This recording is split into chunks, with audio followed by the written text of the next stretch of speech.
Look, all I'm saying is that we need AIDS for weather. Just imagine the weatherman saying, and today it's AIDS.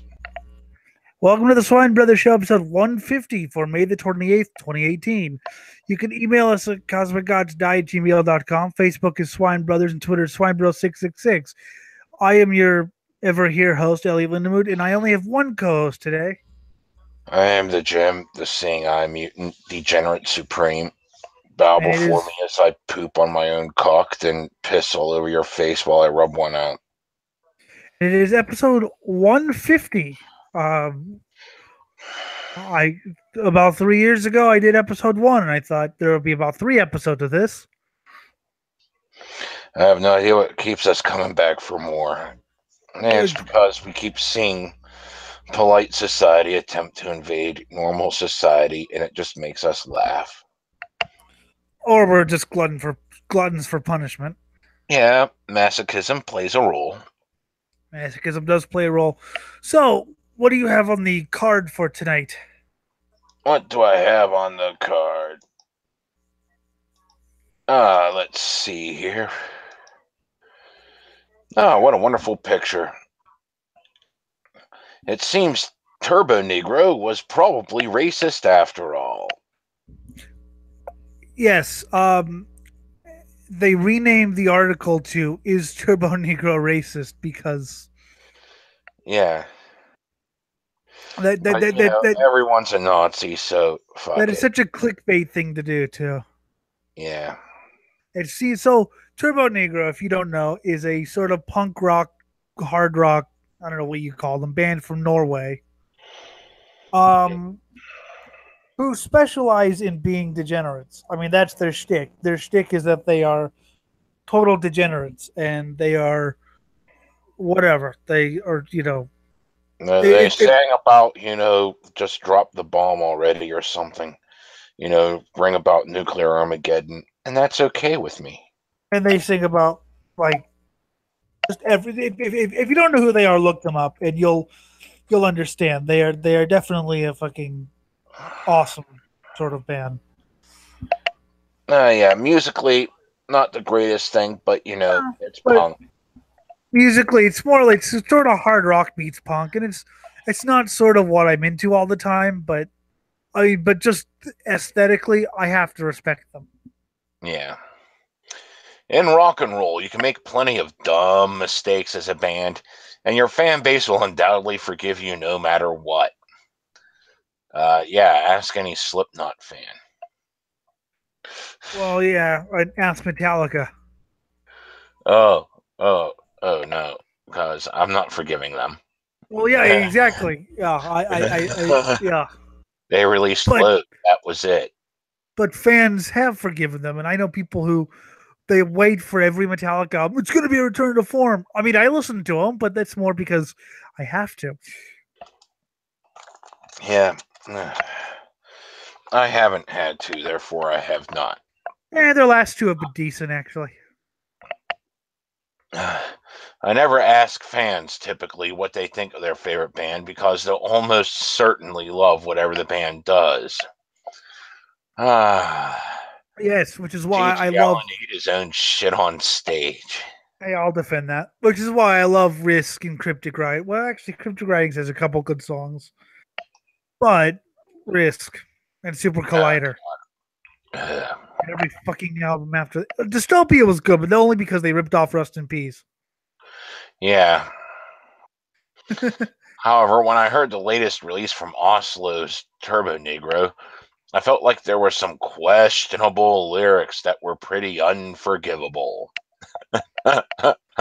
Unforgivable lyrics. Welcome to the fucking PMRC. We welcome you. Fucking Wait. Questionable lyrics such as "It's all right to expose yourself to kids. Do it now before they grow up when it's too late." Yeah, exactly. This is just already sounding like one of those damn evangelical Baptist Catholic types. They're so Christian-y they have to be 6 denominations at once. Or it also sounds like the holier than thou punk scene. Yay. To be fair, I've never been the biggest fan of the band, and I don't roll around town in one of their fan club jackets either. Well, that's because you'd be embarrassed to have the word Turbonegro Hey, on your jacket, and I'd wear you that. wouldn't be able to have any fucking rep with your fucking friends that are all part of polite society. Just for that, I'm gonna fucking get a jacket. I am going to Should. fucking yes. We both should. Turbonegro was and still is a band I could have always taken or left. But when you espouse racism in your music, who says they are? I mean, this is like the Slayer's Angel of Death thing all over again. No, it's not, because it's even weaker. I mean, Oh, I've actually read this full article. It's even weaker. oh God. It is literally just so they're building this up to be like a condemnation of the entire band and the entire album. Keep reading. I have no problem stating that I want nothing to do with you. Boo-hoo. Fuck.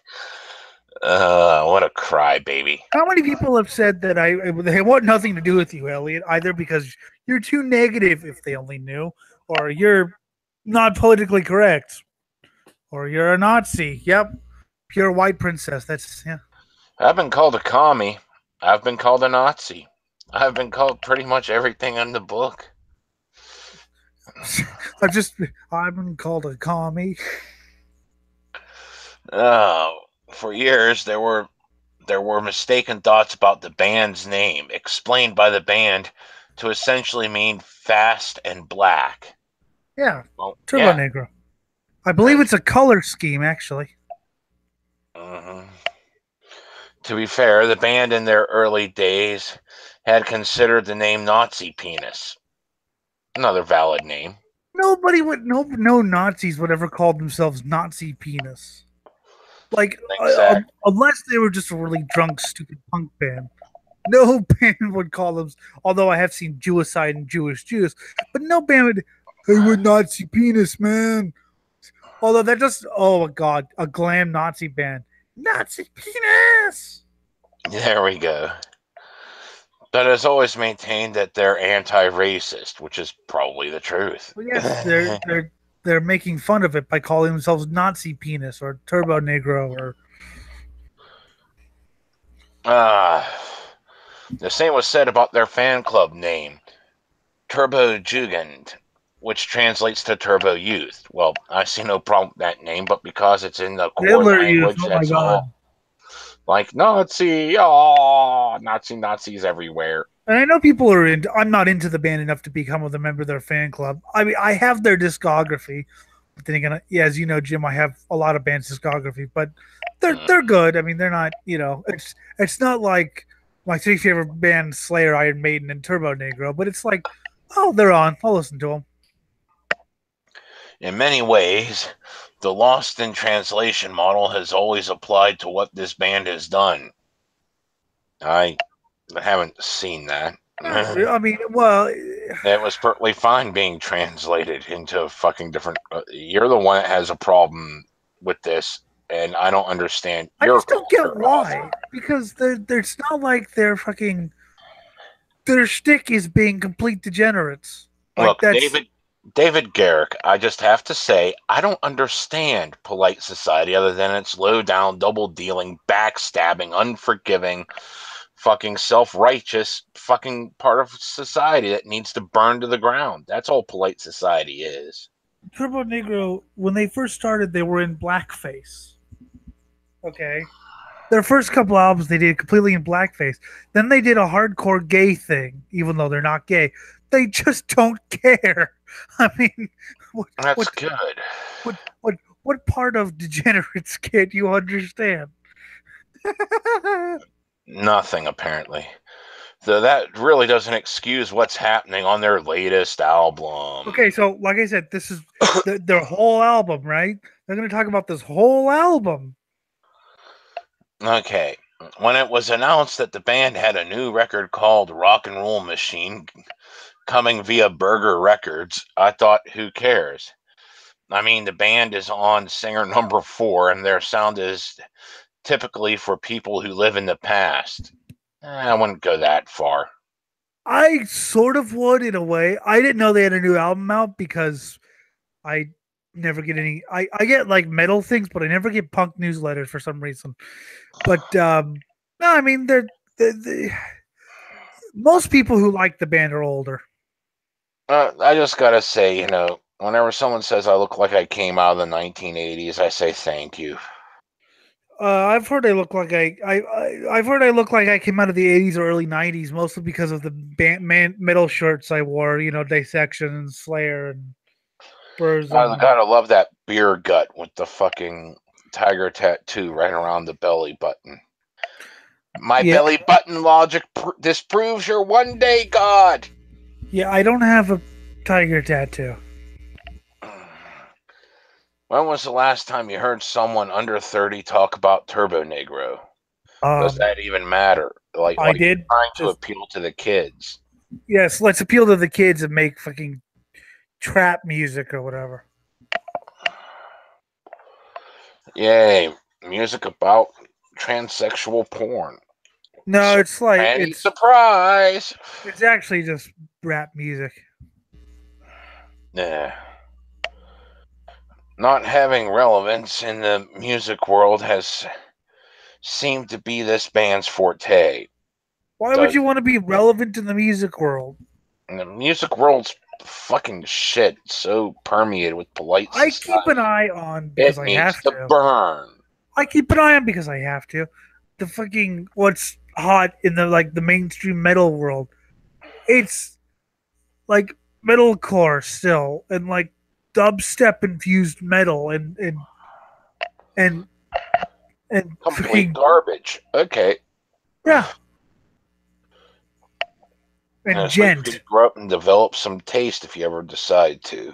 The best way I can describe gent is, groove metal but progressive. So it's really groovy, but they try to be all technical and shit. So it's no, abject failure. Lovely. Yeah. But all that aside, listening to the record at first, I thought, this is actually pretty decent. No, I thought it was. It was pretty decent. I don't. Obviously, they have fans, but I never thought of this band as a band that would change lives or whatever. They're a fun band to listen to if you want to get drunk. That's about what I get from the music. Yeah. I mean, come on, they have a song called "All My Friends Are Dead." How could I not drink to that? Oh yeah, especially me, man. I got two friends. One committed suicide. The other fucking don't know if it was pneumonia or he drank himself to death. Probably both. I know a dozen people, not friends. I don't know about 4, but I know a dozen people around my inner circle who are now dead. The last count was 12. There's a third one that's dead, but I think that was cocaine overdose. So don't be friends with me. But you also have to remember that I only had a dozen good friends throughout my life. I said, includes, as of today. So it's whenever I say a friend died, it was from a very, very small circle. And I hung out with a very, very large circle, but I was selling drugs back then. My circle was large. Most people were just customers or friendly acquaintances. I didn't consider them friends. I'd say about 6 people were friends and the rest were acquaintances. But I will say that 12 friends / acquaintances I've known had, and that's just from my party years. That's not from random other things. Shocking myself in that process, things were going fine until the track Part 3, Rock and Roll Machine, came on. Aside from the obvious lifts from AC/DC, the song has the phrase, "I'm cheaper than a Mexican." I sent this to my friend in Mexico, Veronica, who might be listening to this, and I said, "Does that offend you?" And she goes, quote, "It's Turbonegro." I don't even think the phrase should fucking offend you. That's what she said. She said, if it offends you, but she's like, but even if it was I want to genocide everyone, it's Turbonegro. Yeah, true. That's you just. It's hard to be offended when the guitarist's name is Happy Tom. Yeah. You know what I mean? It's like, oh god, Happy Tom, mother. Which threw me for a loop. Wow. I listened and re-listened to make sure I was hearing it correctly. You have to carefully vet every. I hate these people. There are a I couple really times do. I've done that, but only because wait, did I really just hear something that awesome? Oh my god, I did. He actually said in a song, "I want to genocide," or whatever. Yeah, but he's doing it to say, "Oh my God, I can't believe it. I have to shame now I can't believe it. because someone was politically incorrect." Because as a journalist, you don't want to call out anyone and be incorrect. I would just read the lyric sheet, but hey. But the words Mexican, Mexican. Mexican. What? Followed What? I'm on a Mexican radio. What? making it pretty unmistakable as to what's being uttered. We checked lyric sites like AZ Lyrics, Let's Sing It, and Lyrics Translate. You had to go to all these places. I would have gone to one, and I would have gone to. I mean, I've done that a couple times, but I've never, unless the lyrics are blatantly incorrect, which I have seen on some. yeah, who all had the same lyrics as I thought I was hearing. Cheaper than a Mexican. At first thought, I wondered a couple of things. One, how does this type of trash find a label to release their records? Simple. They make music and they think it's going to sell. There goes out. Are you going to go after Marilyn Manson's cover of Rock and Roll Nigger like everyone else did? Yes, he will.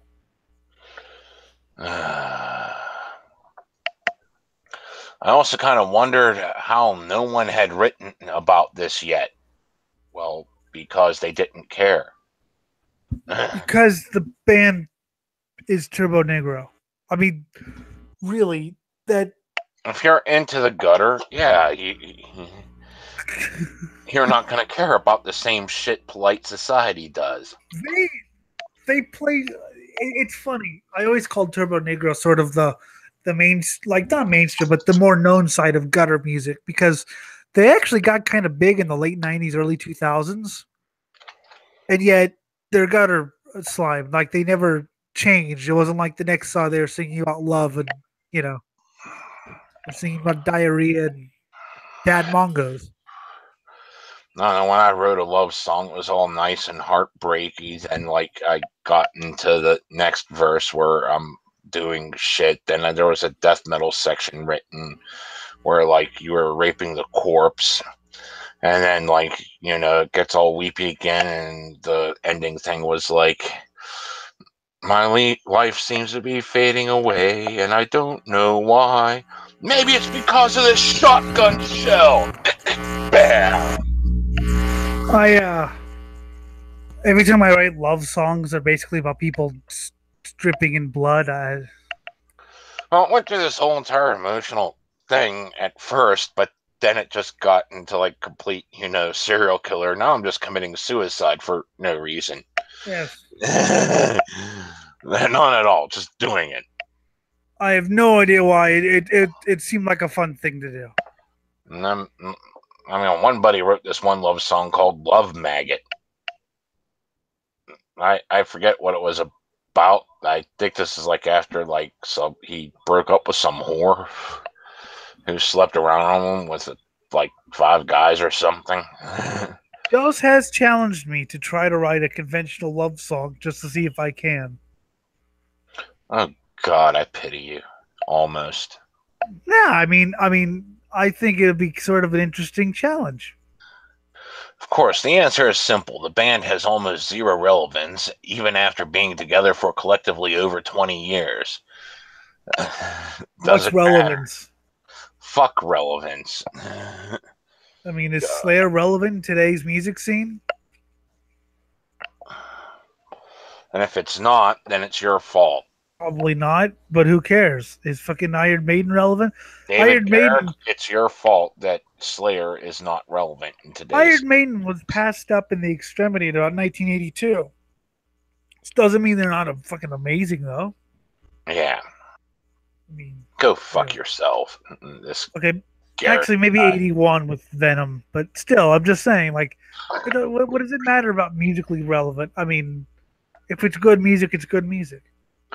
We need to open up the mass euthanasia pits where it's all done in the most painful manner.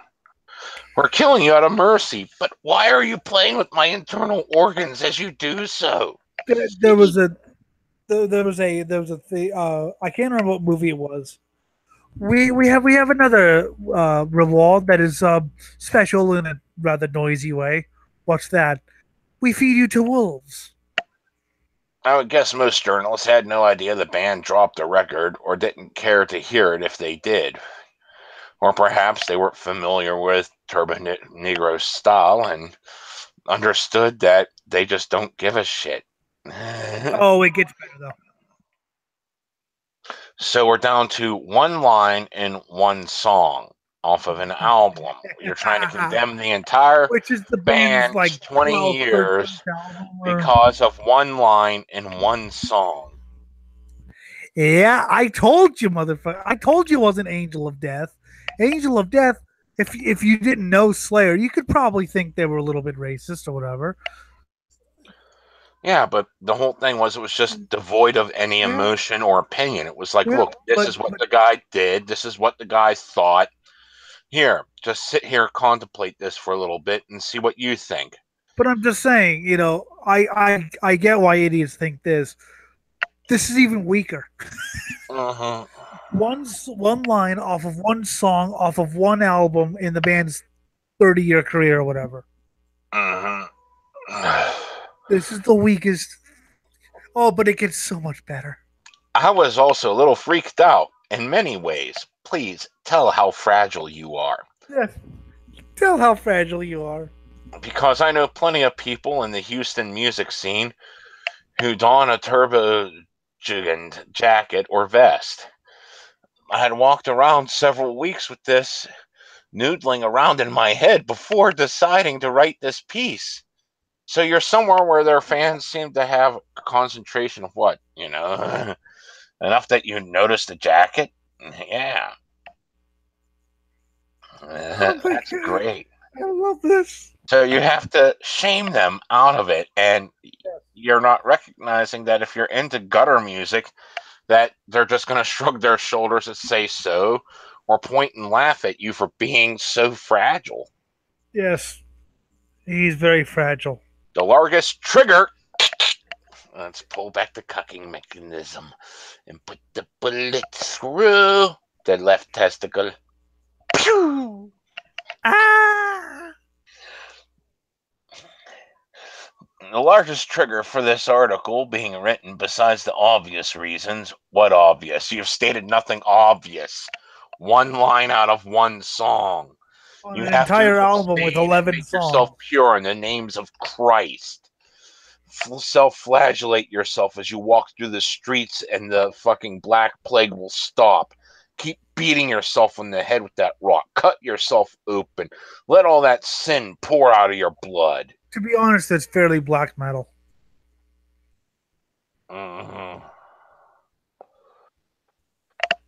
Came from a fan at a show who was wearing a turbo juggin shirt. When I said I would stop wearing that jacket if I were you, she quickly replied, "What, the Mexican thing? They were just joking." Does that even matter if they were joking or not? I mean, if your entire shtick is to be an asshole, then it doesn't matter if you're joking or just being a blatant asshole or being 100% yourself. You're just being the asshole you are. That's great. I'm looking at their song titles on this new album: "Hurry Up and Die," "Fist City," "Skinhead Rock and Roll." Oh, there you go. Mm-hmm. "Hot for Nietzsche." Hot for Nietzsche. Ooh. That Yes, sounds like a good one to rub one out to. Let the punishment fit the behind. Nothing is real but death. Good. John Carpenter powder ballad. Yeah, clearly a What? serious What band. power ballad? No, it says John Carpenter powder ballad. Oh, good. It made me think, okay, one, how does she know they're actually joking? Have you. Because it's the fuck. If you know the band, you know. God. Look, just. Okay, I'm going to be dead serious here, Mr. David Garrick. Step outside your comfort zone. Actually listen to some legitimate Nazi punk. Aggravated assault. There's a band name for you. The original Public Enemy with Paul from No Remorse. Yeah, go listen to that shit. Then come back and listen to Turbonegro. Notice the vast difference in the way they present these things. Yeah. His name was Sammy Jackson. He was a nigger and a cripple at that. Versus, I'm cheaper than a Mexican. Or or if you want something like Screwdriver or just any Bound for Glory. No Remorse. You'll notice a complete difference where, like, they just completely dehumanize people, and this is one line out of one song. Which You'll go through an entire discography, which is nothing but full retard. Zigga, zigga, kill the nigga. With I love that song. bands, but like, this is just one throwaway line. Hitler was a gangster in 1933. Yeah, you'll notice a vast difference, and you'll see what you should be protesting against instead of, beating yourself over the head because the Black Plague's here and you have to free yourself from all sin. And the Catholic Church hasn't freed you enough from the sin, so you have to go around like this and eventually become like one of the first rock stars, getting a following and groupies that want to fuck the sin out of them. And then the church comes along and executes you for being heathens. Or, Jim, you could also listen to my very favorite power ballad. Kill all the communist Jews in Serbia. By No Remorse. I hate commie scum. I hate commie scum. I hate commie scum. Yeah. And they're radio stations for NS Music, by the way. Yes. While the band has never been politically correct, they've never had blatantly racist lyrics. I'm sure they fucking performed in blackface. How much more racist can he get?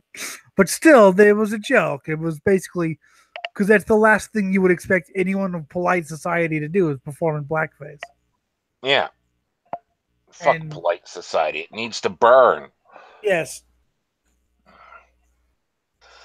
And two, if they are joking, why do they think that's funny? And who is that funny towards?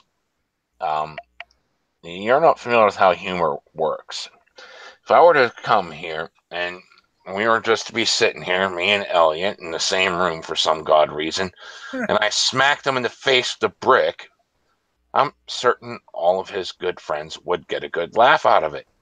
Because humor works best when someone is injured. Why do you think the Three Stooges was such a huge thing? This is why today's comedy fails. So in Canada, they have like really cheap Canadian bricks that don't actually hurt much. And my two friends are Canadian, and they indulge in throwing bricks at each other's heads. Now, they're not going to do like permanent brain damage, but it still hurts like hell. Yeah. It still hurts like hell, and they go full on like throwing bricks at each other's head because it's like they're not going to kill each other. So, and it's like, hey Mo, bunk. Well, yeah, that's why the Three Stooges were huge for several years. I mean, they only stopped with the slapstick when they got too old, and too injured to do it. Mm-hmm. I mean, that's the best part. Is like, I can't do this anymore. Exactly. Truth is, it's not funny to you. I don't know if you can pick up a brick, actually. I can pick up a brick. Okay. Let's put it this way. I'm less worried about your aim than other people's. You're less worried about my aim than other people's. Yeah, okay, I could see that. Oh shit! I can't get him. He's too faint funny. No matter who you are or who you're trying to reach, the lyrics are racist. I'm cheaper than a Mexican. Versus. I don't care. They scream or if they shout. Hey, Sammy, how about some soul food as we feed you your family? Yes. Seriously, you don't understand. You haven't seen racism because you're a spoiled brat that's been sheltered your entire fucking life. God, when Danimon was on saying, "Oh yeah, they were bragging about chasing the black people out of town," yeah, that's actually seeing racism. I've seen racism. I've seen some pretty fucked up shit in my life. Yes, I You have have as well. seen. If you're saying that I'm cheaper than a Mexican is something you need to protest against an entire band for throughout their discography, all their fans, everything. That this is what you have to protest for. One line in one song. Oh, but it gets You even are better. so sheltered. You don't know what the fuck oppression is. You don't know what the fuck racism is. You don't know what a fucking hate crime is. And I've seen all that shit. And I've heard tales of people who've seen even more fucked up I shit. told you the story, right? Where this guy he threw a ball down the street and it jumped and climbed the fence, and he went to go retrieve it, and he went to go retrieve it, and he spied guys in black sheets stringing a black guy up in the fence. Ah, wonderful. See, that's racism. They moved away shortly afterwards. Yeah, I would get the hell out of Dodge.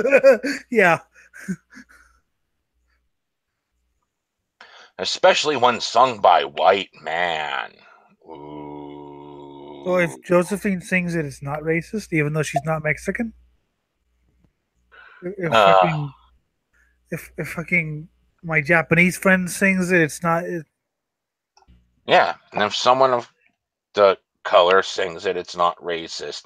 Because that's how polite society rolls, and that's why polite society must burn. So if I form a Nazi a Nazi band and have my black friend Tamara sing Screwdriver lyrics, which she would do because she'd find it hilarious. Yeah. I mean, she dressed up once for Halloween in like KKK outfit, and people were looking at her going, "What the fuck are you supposed to be?" Because she's not a light skin; she's fucking darker than dark. So dressed in a KKK outfit, Yay. just basically saying, "I'm just gonna make fun of all sides here." Yeah. Piss them all off. It's all off.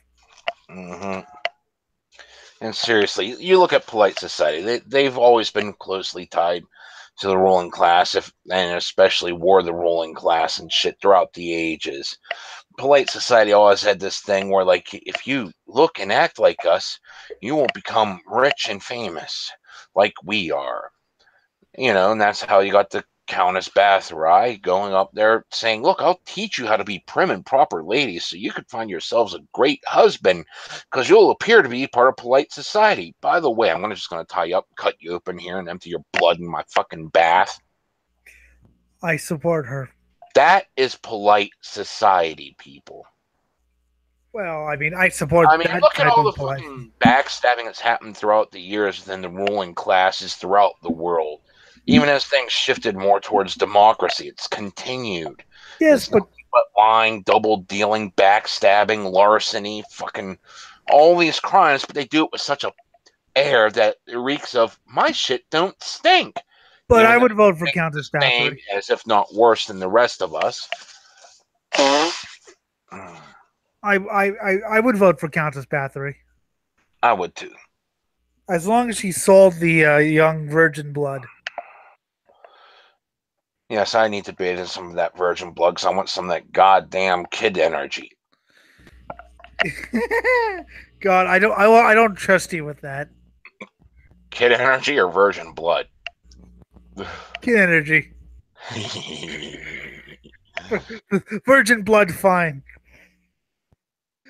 There's zero excuse for these lyrics being out in the world. There's plenty of excuse. It pissed you off, didn't it? Yes, but it That's gets all the better. excuse they needed.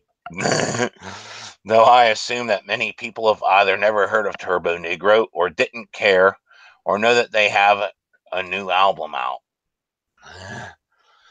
I think it's more along the lines of even their fans didn't care. You asked one. She just shrugged it And off. there are enough PC people. Tony Slug from BGK got banned from the Turbonegro forums or whatever because he criticized the EU or whatever, and he was called a Nazi. And yeah, there are plenty of PC people in the Turbonegro, but they know it's a joke. They just take everything else too seriously. Yay. But it gets better. With an agent at a booking powerhouse CAA and multiple dates in the US through June, including punk rock bowling, hopefully we'll get an answer sooner than later. And they did get an answer. As it stands, this kind of racist garbage needs to exit our music sooner than later. No, it needs to make a full striking comeback because it's pissing people like you off. Oh, it gets better. The more we piss people off, the less they're going to want to touch this shit. And the less polite society wants to do with it, the more we can actually have some freedom of debate. That's why, in many ways, the '90s was the golden age of metal when it stopped being big in the '80s. I mean, I'm not saying the '80s wasn't a golden age, but I'm just saying when they stopped paying attention to thrash and death metal. Granted, thrash died, but death and black metal formed and were unchecked. Now that we have bands, I love Behemoth, but now that we have KLOS playing fucking Behemoth, which I still think is weird, we're getting, is death metal band racist or whatever? I think what we need to do is we need to amp it up and make it even more extreme to basically drive out. Yes, Behemoth will lose their 10,000 fans and whatever, but it might be worth it. Or bands like this can exist on websites of white nationalist groups. I heard everything I heard from Turbonegro would have gotten them banned from these white nationalist They're groups. making fun of Nazis. They're taking the piss out of Nazis. That's exactly why they would be banned. Yeah. Nazis hate Turbonegro. So you're trying to say, they belong here. The only people who like are like because they make fun of them. The only people who like Turbonegro, the Nazis, are like really drunk and stupid ones that think, "Hey, he said Nazi," and the serious ones just look at him and go, "Shut the fuck up." Yeah. I mean, there are a couple who like him just because they like the music, but yeah. But not on any streaming site or digital storefront. You're a pussy. Oh no, it gets better. And this time, with this president, here we go. Come on. The president, who seems hell-bent on dividing us. No, you are. He's just being an internet troll. Apparently, polite society has no idea how to cope with an internet troll. Which he's part of polite society. He is, but Trump he's at least picked up on how to be an internet troll. Yes, but he's part of polite society, but his fucking marketing is that he's not part of polite society. Great marketer, though. Mm-hmm. Maybe this kind of garbage has a home somewhere, like that one chick who you talked to who didn't care. Or maybe this is a band who can't get arrested, who everyone forgot about, and whose fan base is tired as their... Why did you arrest them? What'd they do? Nothing. I mean, they've done things. Did they have sex with a 3-year-old Venezuelan prostitute? Well, probably, but they've done things, just not like just to give you a hint about Turbonegro. They appeared on this one guy's show, and their phone conversations were hilarious. Yes, hello, we could talk, but we're trapped inside a burning bus, and we're dying. which of course they weren't, but it was a joke. But it was like, just imagine what they're doing an interview trapped in a burning bus. I mean, and the best part is they do it completely straight faced most of the time. The response from Turbonegro.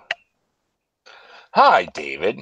We're all somewhat taken aback by the malignity of your recent article, to be honest. You are taking one line from a song totally out of context. One line. We would appreciate if you would print this full answer from the band. Our first thought when we saw this, is this clickbait? A full piece based on one line from a song sung in the first person by a character. A creepily lovesick cyborg bragging about how he's going to take over the world and destroy the job market. Question, does that not sound like Trump? Oh my God. It seems like they're making fun of Trump. Or maybe they're just... You're shaming a band that's making fun of Trump because somehow that supports him whenever you want to make fun of him. The guy's protesting against himself. He's also a reactionary and a bigot. Pretty satirical stuff, but obviously Lenny Bruce, Paul Krasinger, and Dick Gregory have checked out a while ago. Yes. So, I mean, Lenny Bruce was called all this back in his day. It's just complete. Mm-hmm. I love that response. That is the best response I think I've ever heard. Just, no, you idiot. On behalf of Turbonegro, Rune Rebellion Gron, manager guitarist. I love that. Editor's note, not the article author, the actual editor. In no way are we implying that members of the band's fan club are racist or that they support racism.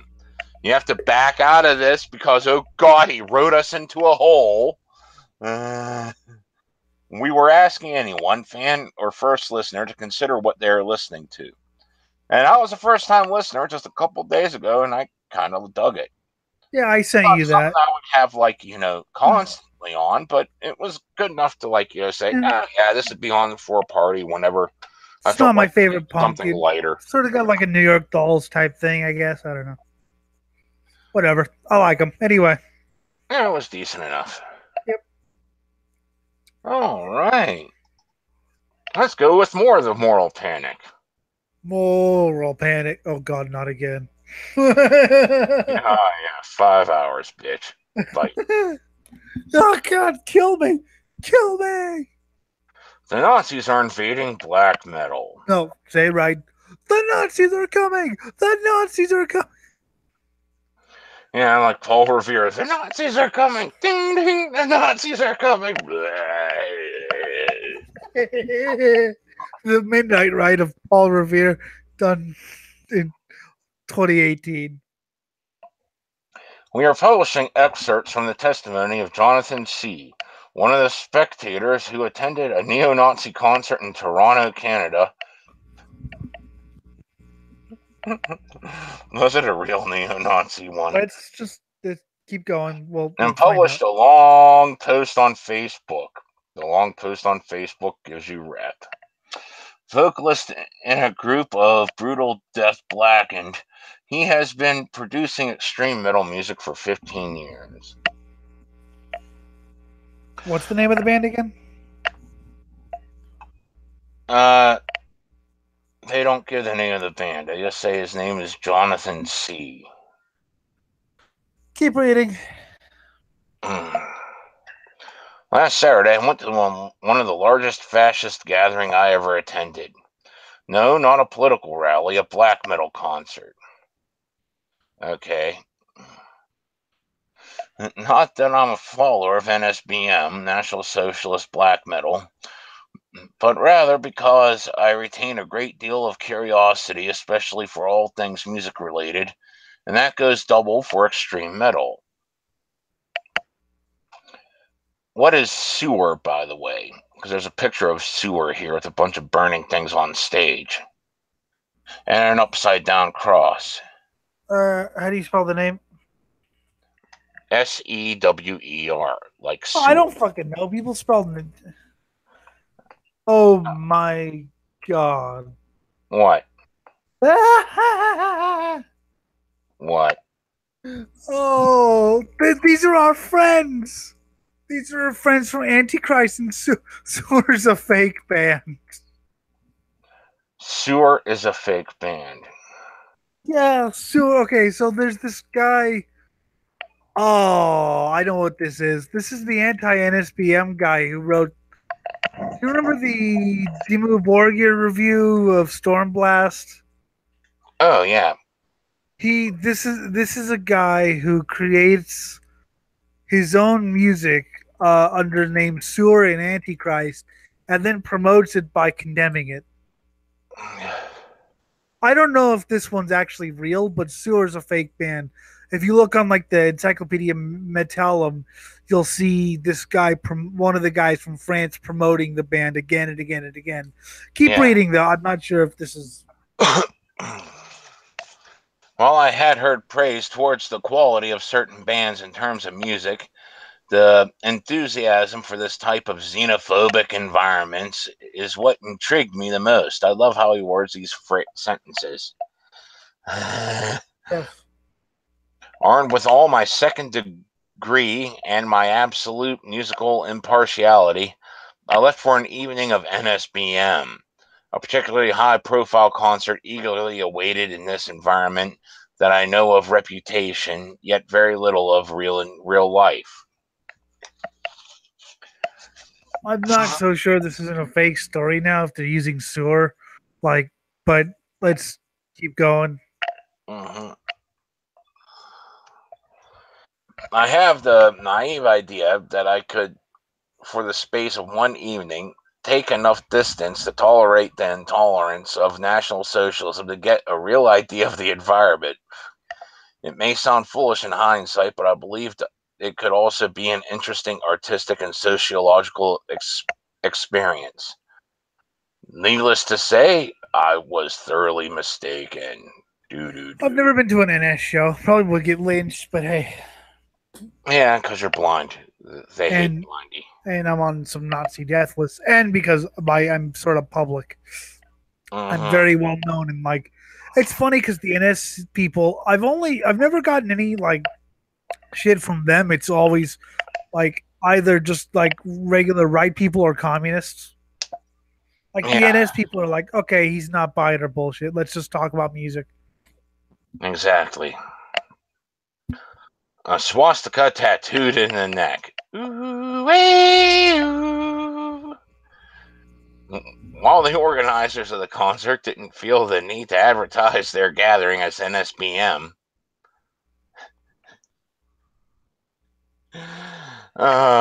preferring the wider and much less politically abrasive tent of true black metal.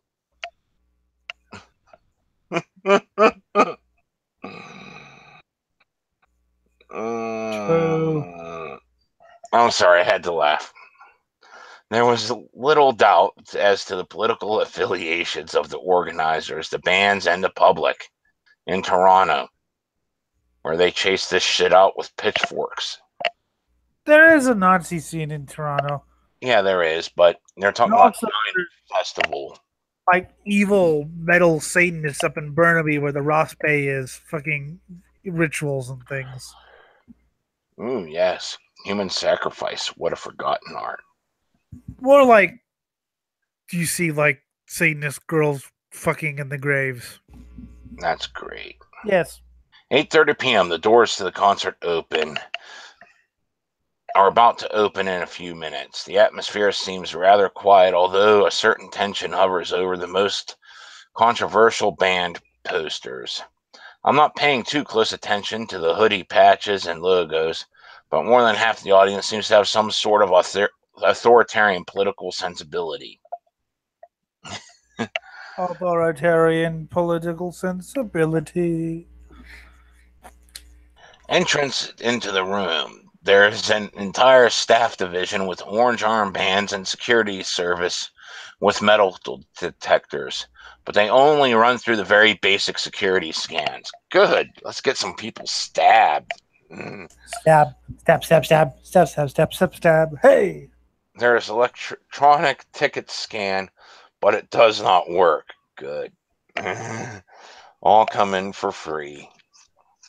All the organization security structure seems to be a bit flaky all of a sudden. Yay. That's like any fucking club, whatever. Mm-hmm. You want it locked down like Alcatraz, motherfucker. I don't. You're not allowed to dance. You're not allowed to mosh. Just sit there. And spout your Nazi rhetoric.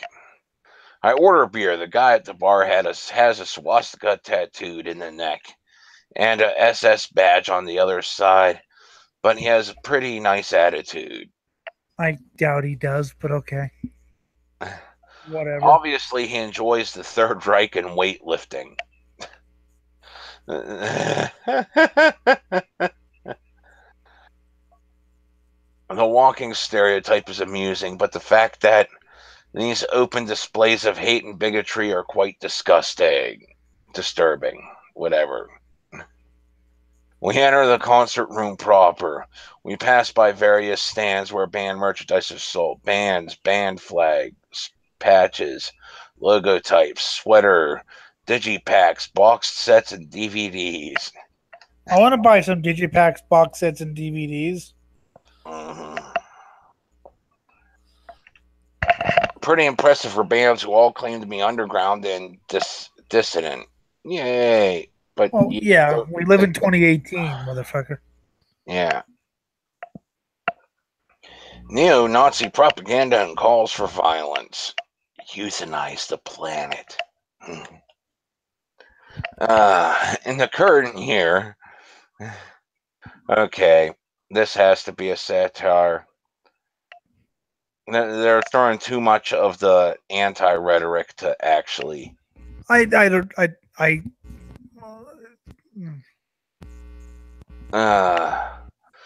a Nazi salute in front of over 6,000 audience members is deemed an acceptable form for.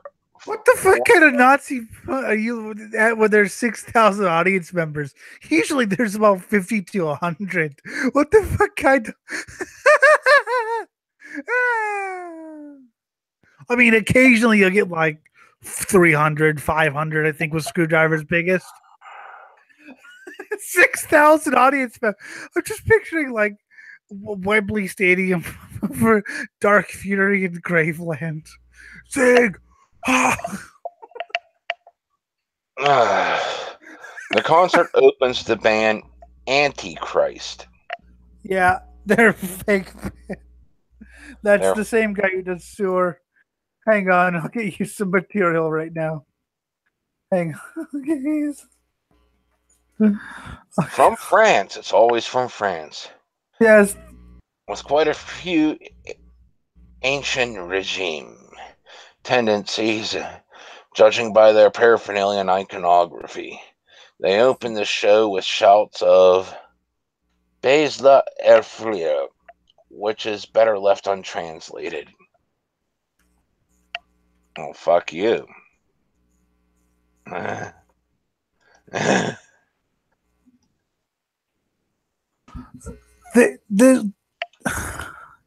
on, I'm just.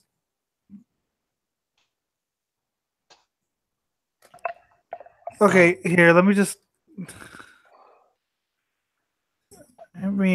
send you a link here. I'm going to give you a link to the sewer. Really quick. Okay.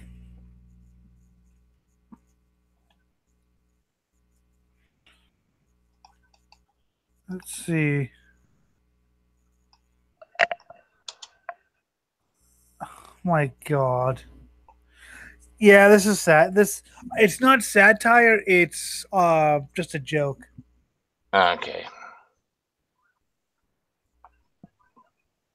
Seeing their logo everywhere, one guy out of 3 has a t-shirt. We should really start promoting this kind of shit then, because this is so great. Yeah. Okay. So it's, how do I explain this? There's a guy on Metal Archives who posts about Sewer and Antichrist. It's always this one guy, and he posts like weird promos for albums that he's never released. And apparently, they've recorded 12 albums.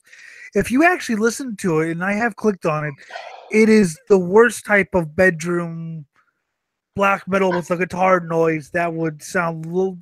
Basically, if I went, it would sound better than that guitar distortion. And basically, he promotes. I'm guessing he's decided also to, because he started the Metalius site. He runs that site where he says everything's Nazi black metal. I think he runs this site and he runs another site. The motherfucker has 3 sites about non-existent bands, calling them Nazi black metal that he creates himself. He's sort of a legend around the NSB. He's sort of a legend around Metal Archive circles because he kept spamming their fucking forums with his shit. Basically, we've learned a valuable lesson: read before posting. You're the one that wanted me to go over it. No, I know. I'm saying I learned a valuable lesson: read before posting. Yeah. I'm sorry. Shitskins will be raped in hell. One of their songs is called, I kid you not, Fucked by God. Wow. I think that's the song I heard. It is the worst fucking bedroom black metal drum machine thing. Fuck Anne Frank in the ass. Fuck Anne Frank with the child of Satan. Sieg Heil. I mean, no one would write. Emperor showed up. Ooh. Emperor did not show up.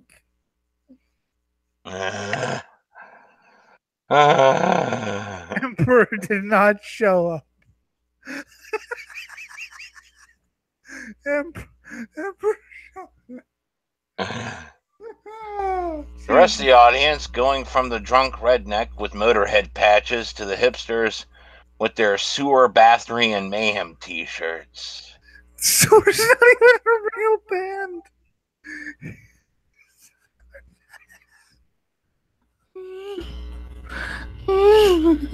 A few more bands play here and there, some which were quite good musically. Others, Nargaroth and Dark Funeral, were clearly subpar. I'm sorry, wait, did you say Nargaroth? And Dark Funeral. Funeral's not a Nazi, man.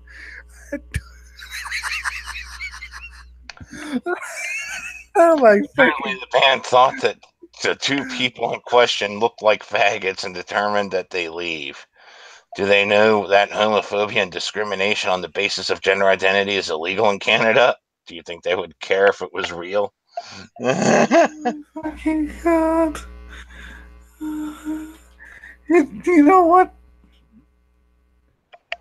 Well, viewers, however, varied. All seem to deal with the same themes: glorification of pedophilia, neo-Nazism, hate, and bigotry.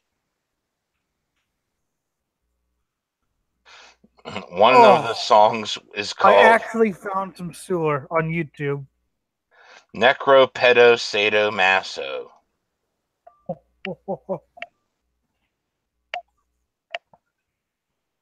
Another 2154, which is merely the addition of 1488 and 666. Dark Funeral. I'm sorry, Dark Funerals, I love them, but their mainstream BM is fuck. They would never play at an NSBM show. Worship of genocide and the apology of hate, bigotry, and Islamofascism. Yay! Oh my God. Therefore, there is no black metal that is not NSBM. Yeah, see, this is exactly the same thing as Dimmu Borg. That's why I said it's the same guy doing the same thing. It's just he creates like shitty bit. I posted Sewer on Swine Brothers chat. He does the same. Oh God, It's not even funny. It's just retarded.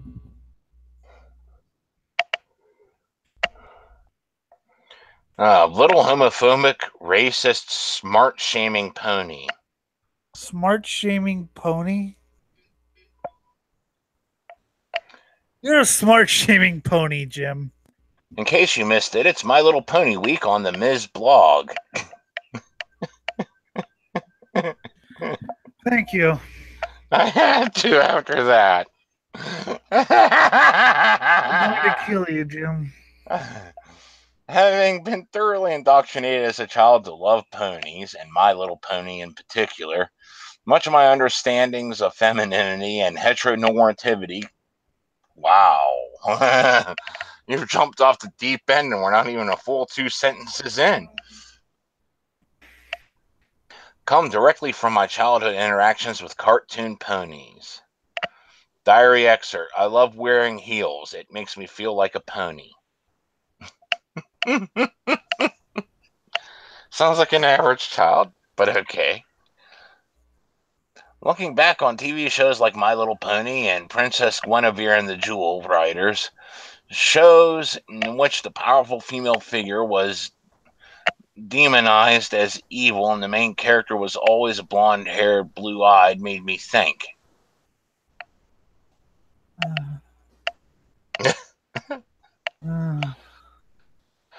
Wow, the old days were so sexist and racist and heteronormative.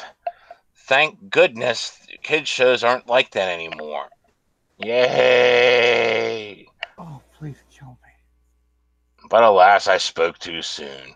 Recently, I was fact-checking a misblog post regarding the sexed-up makeover of various children's toys, in this case, the hallowed My Little Pony franchise from Hasbro, which led me to their website and an introduction to the latest My Little Pony TV show. That apparently guys like, which I don't get, but whatever. I don't even get why girls like that bullshit, so hey. Well, we'll just save the rest of this because we know where this is going. We'll get Dana Mundon because she actually hangs out with people like kids that are into that because she's got kids. Okay, well, it's whatever. I mean, it's, she's asleep. Yeah.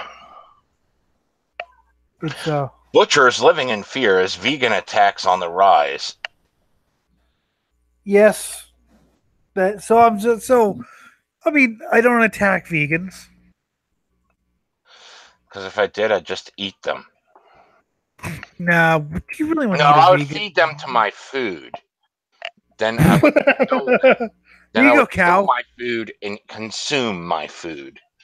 Yeah, because do you really want to eat vegans? They're not very, like, skin and bones, motherfucker.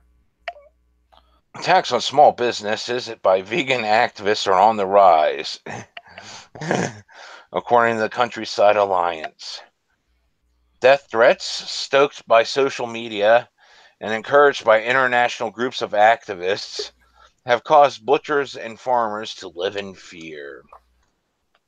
Live in fear. Marlow Butchers in Ashford, Kent, was targeted earlier this month by activists who daubed red paint on the doors across the windows of his shop. Since then, the business has been subject to online abuse. Oh, that's nothing. Jinx Dawson painted an upside-down cross in blood in Black Sabbath's dressing room door for basically stealing the thunder. Mm-hmm. So, hey. I approve. I definitely love Sabbath. And Black Sabbath will not admit to having played with Coven or know who Coven is, and yet they played with them in 1970. Since then, the business has been subject to online abuse. Wayne Marlowe, who runs the business with his father and brother, told Kent Online, on the internet has been very threatening. Yay. Cowardly, bullying, and nasty. That's animal rights activism summed up in one story. If you're anywhere near Ashford, go and buy yourself a steak for the barbecue from Marlowe Butchers. Mm-hmm. I'd do it. I'd do it. In the not just middle of because, India, where I would be stabbed to death because I'm carrying a piece of the sacred cow. and then I eat this piece of sacred cow. While I'm being stabbed to death. It's the circle of life, bitch. That would be it's really good. God, stop stabbing me. And it's got ridiculous. Activists from as far away as Australia are getting involved. Yikes. Shame the meat. Shame the meat. You eat some meat, mate? If you eat some fucking meat, I'm gonna run you through. The internet is the worst thing, as not only are they threatening to physically destroy our business, but they're also trying to ruin our reputation online too by leaving negative reviews and comments. Mm-hmm. That steak sucks. How do you know you never even eaten steak? They want to close us down, and people are threatening to smash the windows or petrol bomb the store. We live in fear, and we're up worrying at night. They are terrorizing us. Yeah. And is the fucking are the police doing anything? Because actual threats of violence can get the cops involved. Yeah, well, they have to sort of see probable cause first. Like having people spray paint shit all over your store's front. Well, yeah. I mean that shows a little bit of an escalation there, you know. Yeah. Maybe we should be checking into this. Yeah. That's a thing. Tim Bond, our chief executive of the Countryside Alliance, told the Telegraph there's been an escalation of attacks on butchers, markets, and even abattoirs, and it's an extension of animal rights campaigns we have seen around other areas using the same tactics, including online abuse. Yeah. That's vegans for you. They're not friendly people. No, they're not. This is why they must be euthanized and fed to pigs, so that way, when I consume pork that has consumed vegans, it'll be Yes. delicious. Because I pork is delicious. Yes, pork is The delicious. You know what pork else will is have eaten long pork. cheese is delicious too. Yes. Sadly, cows aren't as ready to ingest human flesh as pigs are. No, cows are not meat eaters. Kind of have to really slip in their food, and then slipping meat in there always runs the risk of making them go insane. Which would be fun. And then we get a million insane cows and unleash them upon the world. Yes, we will sell them to vegans as pets, and then the bulls will impale and consume their flesh. Whoa. They usually attack small independent businesses rather than taking on the big boys. It's quite cowardly. Well, yeah, because it's easier to get those guys to run away because they don't have the funding and security that a big chain would. Yep. Meanwhile, I always used to shoplift from the big chains because, it was just easier to get away with Hell, it. they could afford it. Small stores, I always paid for everything. It's Because sort of I like was all about the little man. Fuck the big corporation. Yeah, hell, they could afford it. Yeah, they can afford, $1,000 losses and closing that store and causing the closing of the mall. Fuck that, I supported my local businesses. I think there was only one we ever shoplifted from, and that was part of a major chain. Well, ain't you special? Granted, it was a major local chain, but still. Stop trying to justify yourself, fucker. There was no justification for it. I was scum. I admit it. He said that international groups coordinate attacks which take place in the UK, explaining social media has been a catalyst for much of this campaigning, both in terms of bringing together international groups and if they find the right independent business, it does bring a lot of pressure on family businesses and farmers. Yeah. Yeah, destroy your food supply because you know what? Those dairy farmers once they start getting intimidated, some of those veggie farmers are going to feel intimidated and also close shop. Therefore, you ruin your own food supply. Enjoy. No, but they don't buy local. They buy shit that's like been flown in from India or whatever. Yeah, pathetic scum. They need to die. Yes, Euthanized for lot. and they pay like $100 for fucking quinoa or whatever. Oh, you got $100 for a vegan burger. Yeah, Fuck right. you. Yeah.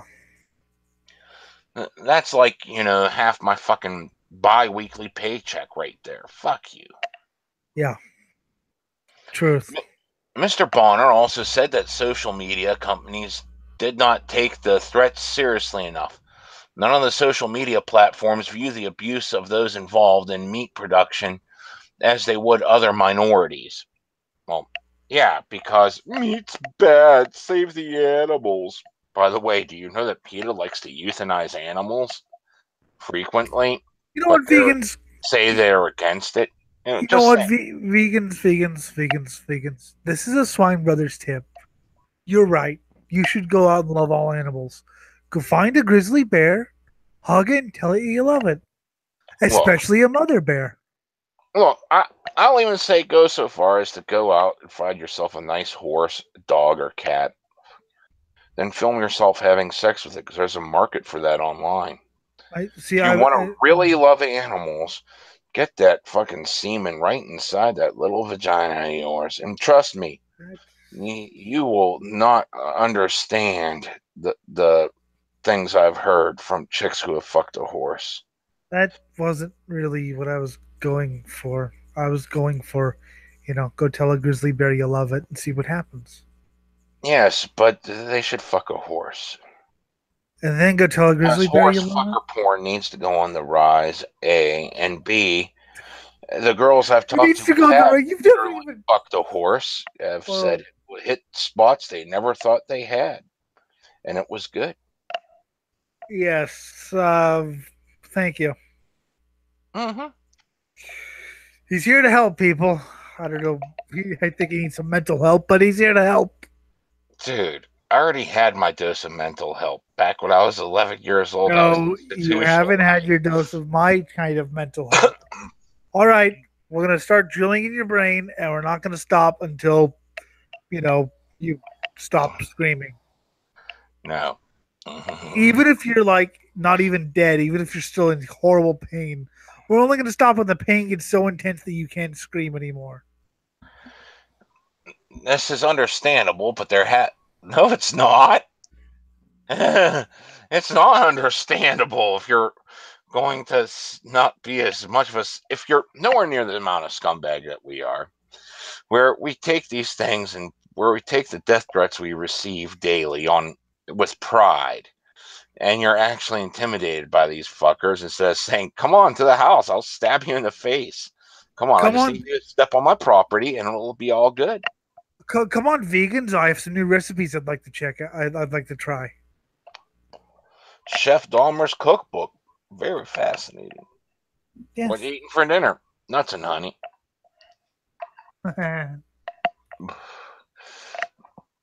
But there has to be an equality of response when people like this butcher or others are being targeted. Yeah, there has to be an equality because people are being threatened and they're actually having storefronts painted over. As seen in this picture here, stop killing animals, go vegan, LF with the A anarchy symbol, and it looks pathetic. Animal Liberation Front. Yay, let's kill these people. They need Yes, euthanized painfully. and made into Or to just food. start producing horse fucker porn. That'll show them. I'd like to point out here, just for the any police watching, that we do not bestiality. We're not saying do it. We're just saying that it is an option because jail time exists here. Oh yeah, I still say do it. Okay, Jim says do it. I have things to do on the outside. Maybe in about 20 years, I'll say do it as well. Exactly. It's both Oh, personally threatening and people feel unsafe. They're not putting themselves forward on a controversial issue. They're just carrying on the business that their family has for generations. Yeah. And you're yes, targeting but them tradition because is the enemy of everything. Look at the guy from Tears getting more shit because he participates in whaling. It's like, I don't give a shit if you don't like whaling, but it's traditional. It's his native custom. that's right. Fucking go yell at an Eskimo.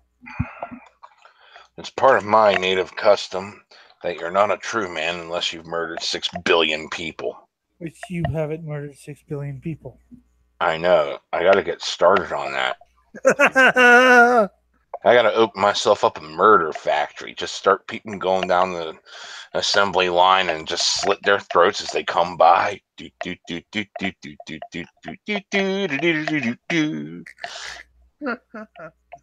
Yes. Someone animate that now. You know, it eventually gets to the point where it's like, I don't even like murder anymore. This place has ruined the fun of murdering people. Goddamn monotony of work. I gotta kill another 1,000 today. Do you understand how much of a pain in the ass this is? God, what things I do for $5 an hour. Yes. Yeah, well, that's why you hire serial killers and like murderers and Eventually, they just get tired of it. It's like, I used to love it, but now it just sucks. You know, or they took it to, like, put a drill in the eyeball Tuesdays, just to spice things up a little bit. It's just lost its flair.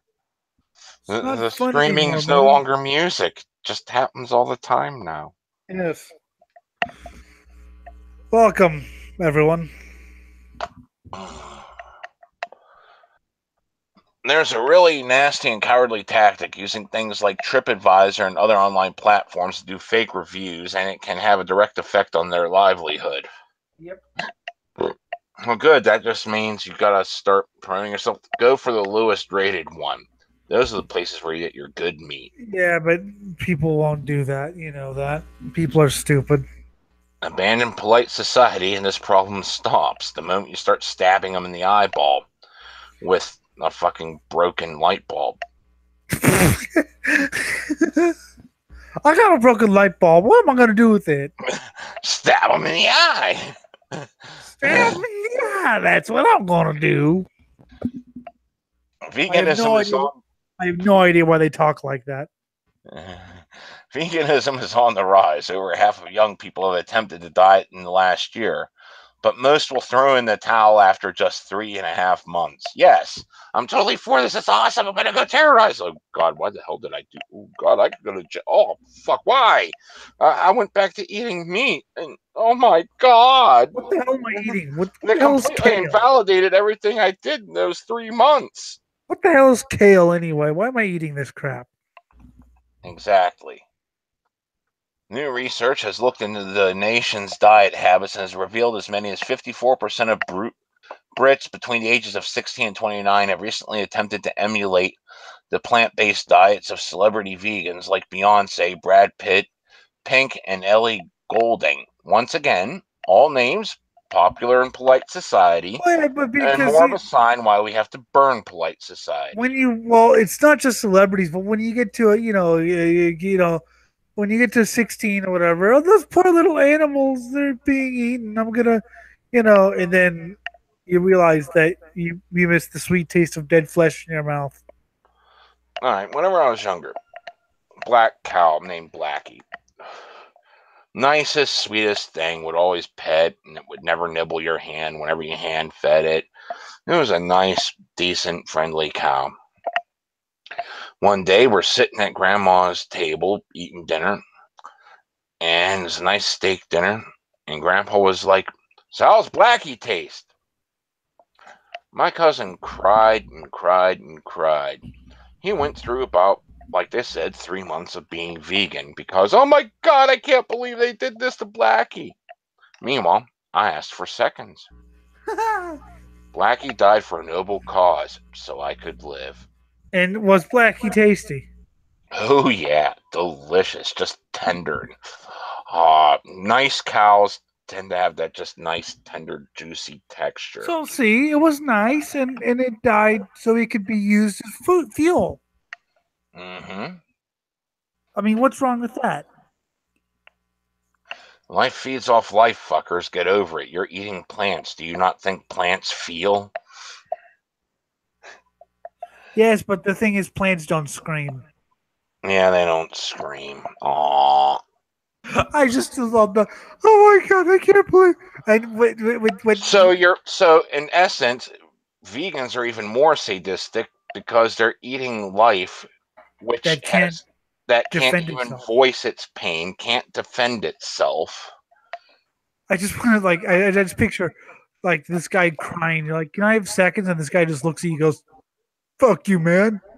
Mm-hmm.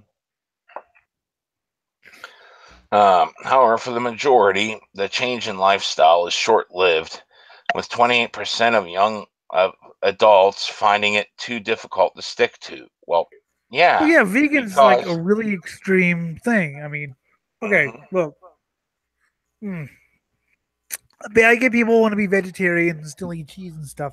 Veganism is you don't go into veganism because you're a little concerned about meat, like maybe it's too fattening, or maybe there are some weirdos who don't like meat. I don't understand them, but but the people think that meat's really fattening or whatever, so they become vegetarians and eat vegetables, but they also eat cheese and things like that. Veganism is a very you kind of comes with the territory, a very sort of militant worldview. mhm, It's it's that's it's right. Vegans are Nazis. it's well, they are in many ways. I mean, it could, because you don't become a vegan because one day meat's kind of fattening. I think I'll cut it out. Maybe eat some fish or whatever. You become a vegan when you get a stick up your ass. Mhm. I mean, it's an extreme lifestyle. Now you run around coated in fake blood and then packaging yourself inside plastic packaging in front of a storefront, trying to say boo. And then Meanwhile, people just someone, look at you as like some spoiled brat, and then if you ever meet someone like me, I'd just piss on you. no, if you ever meet someone like me, you know what I do?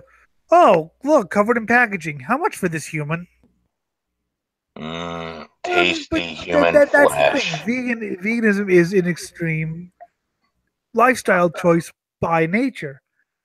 So most vegans aren't going to. Sorry, I'm finishing popcorn. Most vegans aren't going to be rational people. Yay. I'm vegan. I'm eating popcorn. The poll of 2,000 adults by Kellogg's found that 16% of those who tried plant based diets said it was impossible when eating out in restaurants. Well, Because a lot of there's a restaurants don't problem. have. You're rich enough to afford eating out in restaurants regularly. I go every now and then. I think last time I went was about 3 months ago. Well, yeah. I mean, by every now and then, I mean, like if we're out on like a trip or whatever, but not if we're just at home or whatever. And besides, eating out in restaurants usually means random fucking diners. Mm. Uh, Marilyn Manson claims he urinated in corn's food. Who do you hate more, Marilyn Manson or Corn? Uh, uh, I'd have to go with corn. And that took some really deep thought because I had to sit there. Well, I'll tell you the story about Marilyn Manson. Okay, I was already into Corn and shit bands like that, but all I kept hearing about was this really scary guy who's like a Satanist. He practices satanic rituals on stage and he sacrifices animals. And once, like, I was like, what kind of evil death metal does this guy play? This sounds like the most scary evil guy in the world. What sort of death black metal does he play? And then I heard The Beautiful People. Wow, I was unimpressed. It was Yeah. just like, wait, you're afraid of this guy? How Jesus. could you be? And Because Well, because when you're a kid, you hear all. I don't know if you heard, Jim. Maybe you were a little too old for that, but there were rumors back when I was a kid about, and this is 2005. This is long after Marilyn Manson was established, right? But there are all these rumors about how he like removed his own ribs so he could give himself a blowjob, and how he fucking Oh, I heard sa- those rumors. sacrificed animals on stage, and how he's a Satanist. And how, oh, you shouldn't listen to Marilyn Manson. His backward messages in the lyrics, you'll become a Satanist. And then I heard this music and was like, I was expecting fucking something like, Archgoat or something. You give me this? Mm-hmm. I mean, Oh, obviously I didn't know what Archgoat was, but I'm just saying if I had known, I would have said, you know, yeah, you got pop rock. That's what you got. And then Korn's just like, are you ready? Korn is alt rock with hip hop beats and distorted guitars. We used to call Slipknot Slipcorn because they pulled a corn where every song sounds exactly the same. I can see. Oh, fucking.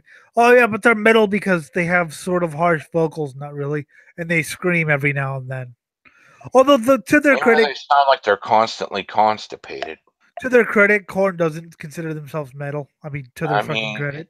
literally, the Korn's vocal style sounds like me when I'm taking a giant shit Like I said, and I'm constipated and it's just not coming Slipknot, out. And then, like, when it does come out, it feels like I'm giving birth sideways.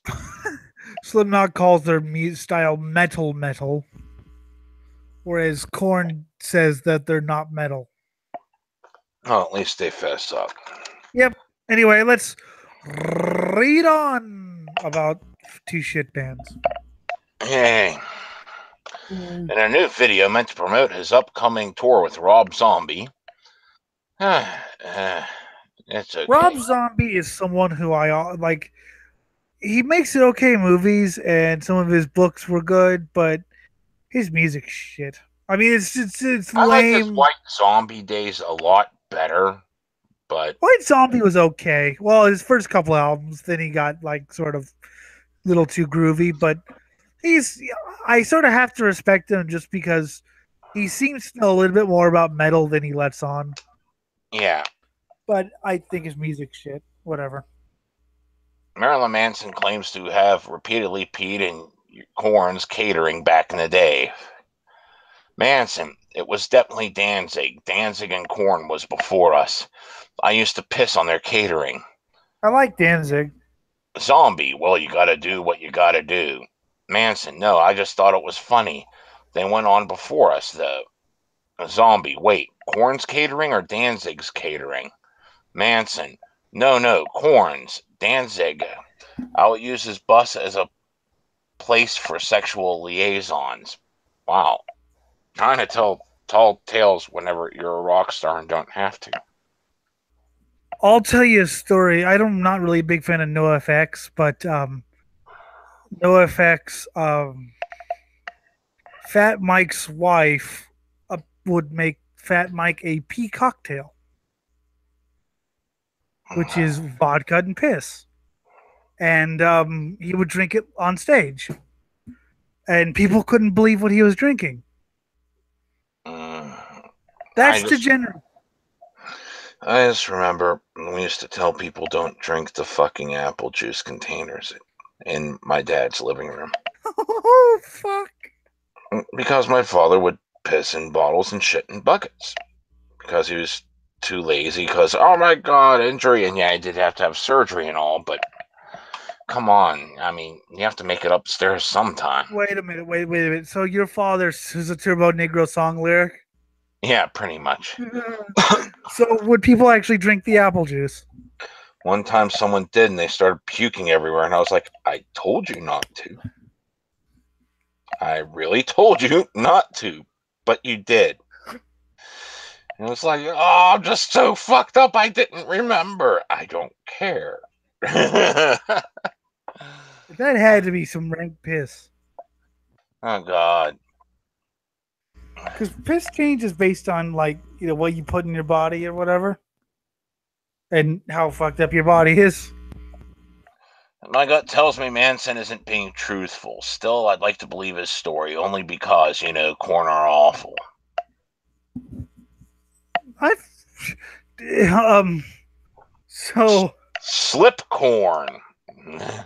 Dave Brocky and Dewey Rowell, the original Flatus who played on Hello and Scumdogs of the Universe, were trying to pick up this girl, but I think they were kind of cock blocking her, and she sort of didn't like it very much.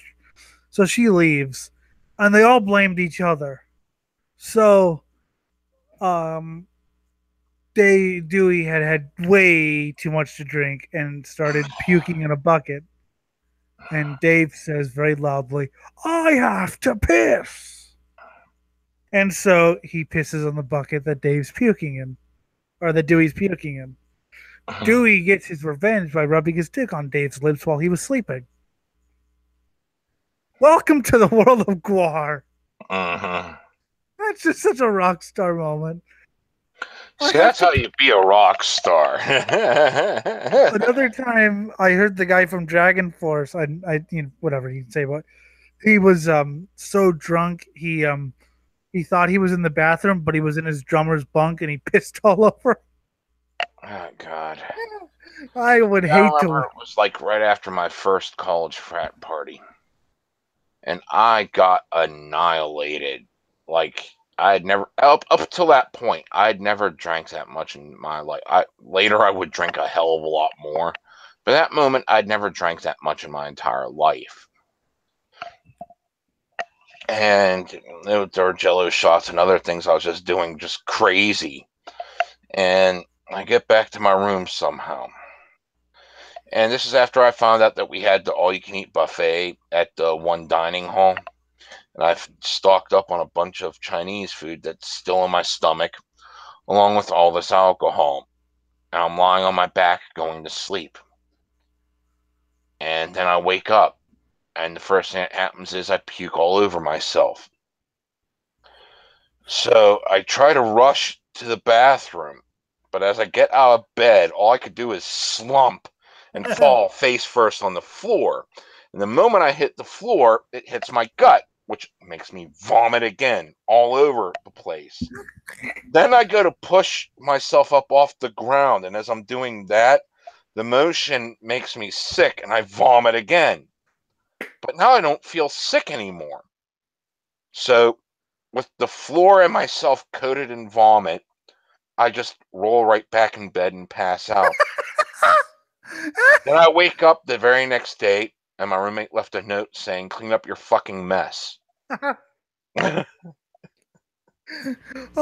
tell you. So, Puke was in a hotel, and he was drank a lot, and I think he did some drugs that didn't agree with him.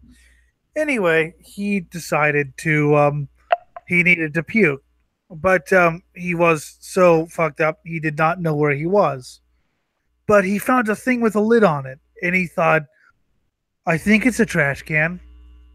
So he opens it up. What the fuck are you doing? What? You're puking in my suitcase. It was Dave's suitcase, and knowing Dave, he could have probably ended his life right there. But yes, I thought it was the trash can. Oops. Glory.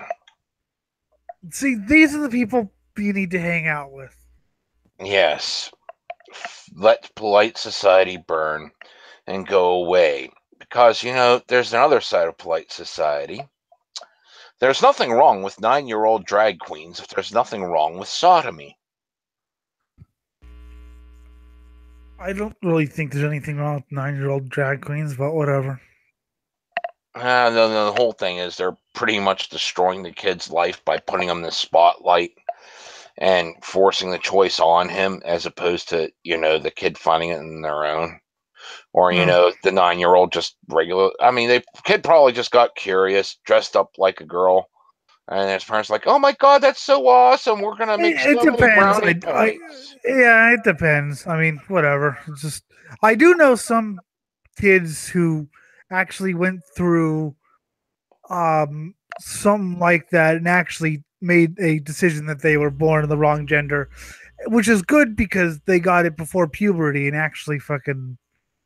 Yeah, but then there's the whole entire. Whenever you're pushing it so far that Yeah, there's media attention 24/7, I would never if the even if kid's my got no kid. time Yeah, to reflect. yeah, yeah. You'd never be And the that's kind of face. what you need to do to, figure out maybe I do have some gender dysphoria or something, I You think you need that crucial time of introspection to figure it out, I should not have been being born. blasted in the fucking spotlight Yeah, 24/7. I should have been born with a cannon on my head. I should have been born with laser beam eyes. You shouldn't have been born at all, actually. I was conceived in a barn. Yeah, well, yeah. So you weren't born in a barn. You were just conceived in a barn. So if someone were you born in a barn? No, just conceived in one. Oh, look, it's the monument created by the Church of Satan. The edgy atheists. Yes, my dear friends who love me. Yeah, right. Yeah, they. I keep calling you. No, you're not a real Satanist because we're legally accepted. Question here. I'm not a Satanist, but if you actually take a theistic route and you worship a being that promotes the destruction of all that is good and holy, do you think that you actually want to be legally recognized Well, yes, doesn't in Satan in just the say sense that of the laws of a land that's founded scoff by at a the largely Christian nation? scoff at the laws of man and stuff? hmm I mean, unless you don't want to go to jail because you have things to do. If there's nothing wrong with sodomy, then there is nothing wrong with sodomy. Meat hook sodomy. I'm highlighting this again because I have to read that. If there's nothing wrong with sodomy, then there's nothing wrong with sodomy. There's nothing wrong with sod. Oh God, I don't even want to think anymore. It can be celebrated, it can be praised, it can be encouraged. If being gay is who you are and not just what you desire, then sodomy should be encouraged, even in the young. What the fuck kind of website is this? Oh, we've read off it before. I love this guy. It's just so. Remember that really long, painful article that was the same argument issued since I was ever born, saying atheists have no excuse? Yes, that one was quite long and painful and too philosophical. No, it tried to be. It was pseudo philosophy. Yes, but I was dead and sort of drunk, so I couldn't really Take butcher it. 9-year-old drag superstar Lactatia. Lactating. hmm See that was a stage name, obviously decided by his parents or her parents or whatever. I don't give a shit. Because there's no way a 9-year-old would think lactation. Because Well, that's not. That was or barely in my vocabulary at the age of 9. quite And I possibly. tested with a 152 IQ in college, and that was barely. So a common kid growing up with, average intellect and shit is not going to know the word lactation, Or it could and be the and other way they're not going to be around. familiar with lactation to the point where they are going to come up with the stage name Lactatia. Well, it could be the other way around that the person just came up with it because they thought it sounded cool, and their parents were like, do you know what it means? Shh, just give the kid his fucking thing." Yeah. Because you've probably done that when you were a fucking kid. Come up with something that sounds really weird if you actually know what the word means, but you don't. So I they think just sort that's of let whenever you I have it. first came up with rectal almond seed, because I knew what a rectum was. And we said sphincter a lot. But that was us trying to get away with cussing without cussing, so that way we wouldn't get our mouths washed out with soup.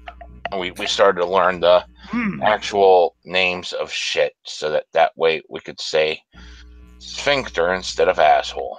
I got my mouth washed out with soap so much that I was actually able to tell you what brand of soap it was. Same here.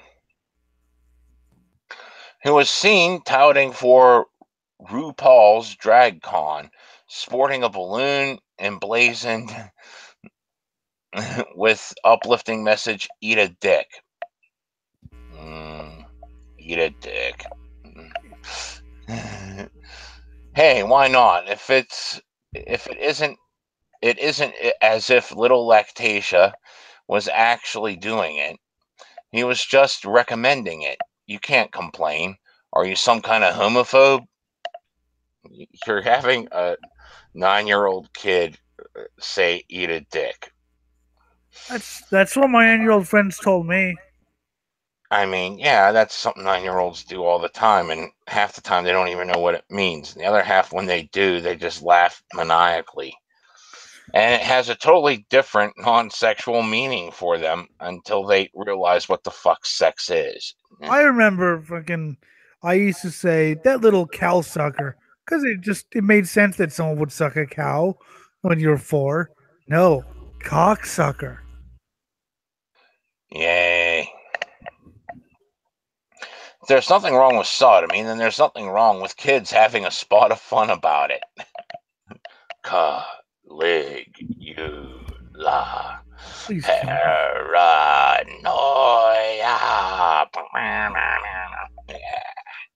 If there's nothing wrong with sodomy, then there is no problem teaching it to kids in school in the course of ordinary sex education. Question: do you actually want these kids breeding? I don't want this guy breeding. Oh, no, I don't want this guy breeding, but I'm asking the William N. Briggs here if he actually wants these people breeding. Because teaching them sodomy is a great way to have them not breed, hence remove themselves from the gene pool. Hence, you can have your sodomy-free world in about 2 generations. Yeah, but people don't think that way. I need beer. Indeed, it should be taught. Anal sex is dangerous if done incorrectly, and the last thing we need is our group of kiddies jamming emergency rooms with prolapsed anuses. What the fucking cock? We're going to get 9-year-olds getting pegged. Because Welcome. I couldn't get it up at the age of 9. That didn't start really happening for me until I was, around 12. And I didn't care about sex until I was all 15. I didn't even start masturbating until I was 15. I've never masturbated. Just never found any need for it. I had to do it to go to sleep these days. I just think about death and dying. All right, vegan-friendly LGBT. Oh, yeah, we know about them vegans from the last article. Let's see what your take is. Well, you know what, Jim? Well, all lesbians are fucking vegans. You know why? Because they don't eat meat. Bum, bum, bum. Incidentally, sweet little Lactatia got his costume, a onesie, the House of Man, which sells vegan-friendly LGBT luxury fashion brands. Well, there's the problem. The kid's got a sponsor. Vegan friendly. I wish I had a sponsor at the age of 9. I wish I had a sponsor right now. Swine Brothers is brought to you by your mom sitting on the toilet with a microphone by her ass. Well, the Mud Bomb had this great logo of a microphone coming out of a toilet bowl. Yeah, that should be us. Well, yeah. Because if you're going LGBT, you may as well go the vegan-friendly way. God, I miss Mud Bomb. Anyway, yeah, vegan friendly. Teen Vogue, no stranger to sodomy, says we ought to bow down to Queen Lactatia. They have a colorful slideshow of the little boy dressed in all kinds of outrageous outfits. Yes, but are they doing the shemale upskirt shoots? There we go. So that way we go full pedophile. I don't What was see it? that. 2 shemales, 1 midget or something? Yeah. A bunch of puking and shitting inside a midget. And you don't know if the midget died or not. He actually started cutting her. Welcome to life. Yes. Abuse is an ugly thing. I know what you're going to say. You're going to say that little Lactatia was abused. And you would be right. Well, I have Elliot here playing devil's advocate for me because I don't really know. I have no idea. I'm playing devil's advocate because someone has to play devil's advocate here. Yes, let the Satanist do it. It's great. It gives you herpes. And herpes. I mean, I don't fucking know. For all I know, it could be totally consistent. Maybe the kid's having fun. Let the kid have fun. Fuck it. Yeah, why not? Fucking. But you got people trying to make a cause out of it. And those are that's even if it's real and he actually wants to be, they'll make a cause out of it, do it privately, but a poster child, it's like, yes, but poster children tend to not end up well. Look at child stars. Oh, they're so cute when they're on TV and they're kids. Oh my God, you're killing people because you're on drugs. Or you killed yourself, or now you're into the pedo prostitute ring, running it. What the fuck? Or you're Michael Jackson. Oh, God, no. Fate worse than death? Yeah. Although he did have an amusement park in his home, so, That's like the ultimate pedo bait right there. Hey, kids, I got my own personal amusement park. You know what that means? No lines. Come on, ride the Jackson little train. Blake is being punched now while eating his plate of sperm. I want a plate of sperm. I love that album. I love it. I don't know if I ever told you this, or maybe you found out. Did you ever notice on that Live from Mount Fuji album how large the crowd seemed? Yeah. They took the applause from Cheap Trick's Live at Budokan and mixed it in with the choir show. That's great. Another thing about that show is, God, those guitars are loud. Mm-hmm. It was actually recorded in, I think it was Michigan, but yeah, fucking the Cheap Trick. Dave admitted. I'll send you the link that Dave admitted. I think that is the greatest thing ever. He did suffer horrifying abuse. So says his mother. Was he set on fire? Nah. After little Lactatia was heard to say, if you want to be a drag queen and your parents don't let you, you need new parents. Remember that article we read just last time where they were trying to make you go to jail, your parents go to jail for bullying? That's a great way to get rid of them so you could get new parents, don't you think? I set them on fire. Fire helps everything. If you want to be a drag queen and your friends don't let you, you need new friends. Set them on fire.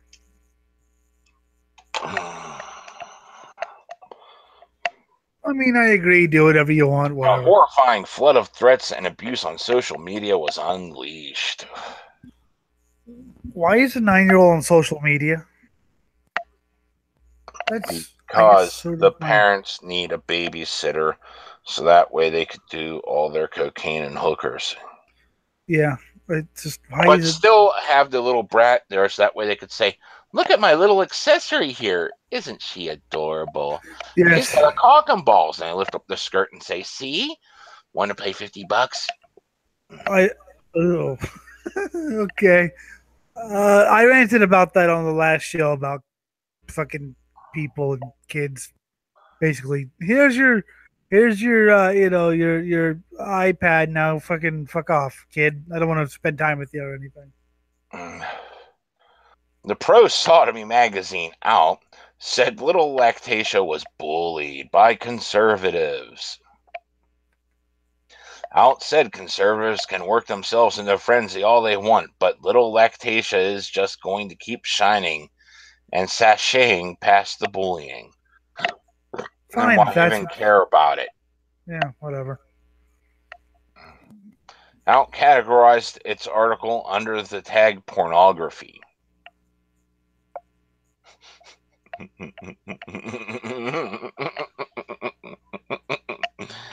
And you think I'm the only one ranting about pedophiles? Euthanize the lot painfully. First, you start by throwing them into the industrial meat tenderizer, starting with their toes and slowly working their way up. And whenever they beg for you to finally, whenever the screams stop going, please stop, this sucks, to please kill me, that's when you stop it and let them go.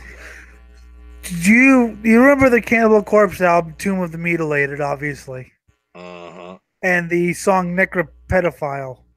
I read an extended interview with the band about where, if you remember the sound effects of the kids at school, or the kids, which is a fucking creepy thing, where that came along. I actually know. Chris Barnes wrote the song, and then every day he would be woken up by these kids at play. So he would so he finally recorded them like playing around and shit. And that was the ending to Necropedophile. That was also the interview where I found out with that interview. I don't know. I just took that knife and I cut her from her neck down to her anus, and I cut off the vagina and ate it. I finally figured out that was a serial killer named Arthur Shawcross. Delicious. I love like actually being able to track down, because samples can be really interesting, and you don't know where they're from, and it's just. I just remember one from the meat shits where it was like, "Are you a cop? No. Are you a cop? No. Well, what do you want to do then? I want to fuck you up the ass." Then it was like Yes, a 10-second song. Yep. I was just listening to that song yesterday, in fact. Couldn't tell you the name of it because their meat shits have a lot of songs. It's a 120-track CD, fitting within the 90 minutes that a standard CD is. Yes. It is a fucking great album, isn't it? I have the meat shits discography. I was introduced to that back when I was first getting into metal, dating this one chick and her boyfriend. Not her boyfriend. I was surprised. No, because her brother, her older brother, was like, "Here, you gotta check this shit out." Wow, that was a good song. I had mentioned the meat shits to him like once, I think. Like, I think I was, because it's a great name, and he's like, "Oh yeah, I know that band." I was like, "What the fuck?" Because he's not really a grindcore person. Who, me? Yeah. Yeah, I'm not. I mean, really. I like some grindcore, but you know, there's also the fact that I did a lot of drugs, and you know, sometimes I just stuck with more mainstream shit over the years, and then you're getting me back into the fucking underground again. It's like, I missed this. Yeah, so I'm dragging him in foot first, whether he likes it or not. Head first. I'm going diving. I want to see that raw sewage piping up my nose as I choke on my own vomit. Well, no, I grabbed you by your feet. I don't fucking know like what part, if you're gonna bend the wrong way or whatever. I'm just gonna. Like I said, I'm just gonna shit all over my cock and piss on someone while I'm rubbing one out. Not that I get any sexual gratification from it. It's just because.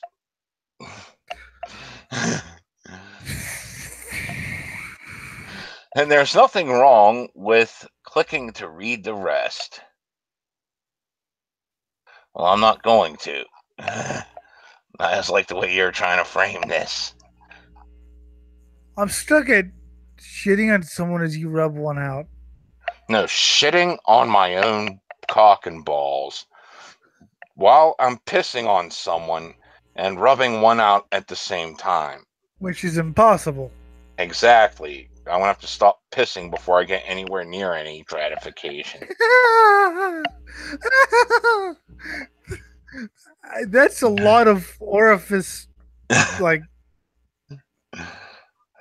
that's a lot of things coming out of a lot of places. That's Yeah, it is.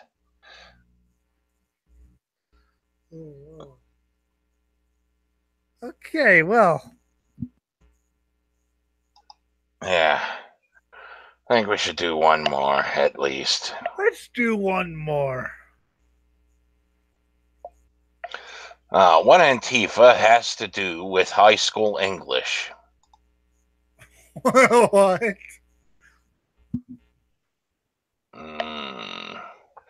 When I decided to teach high school English, I couldn't have imagined a scenario in which extremist political ideologies would impact how or what I taught my future students.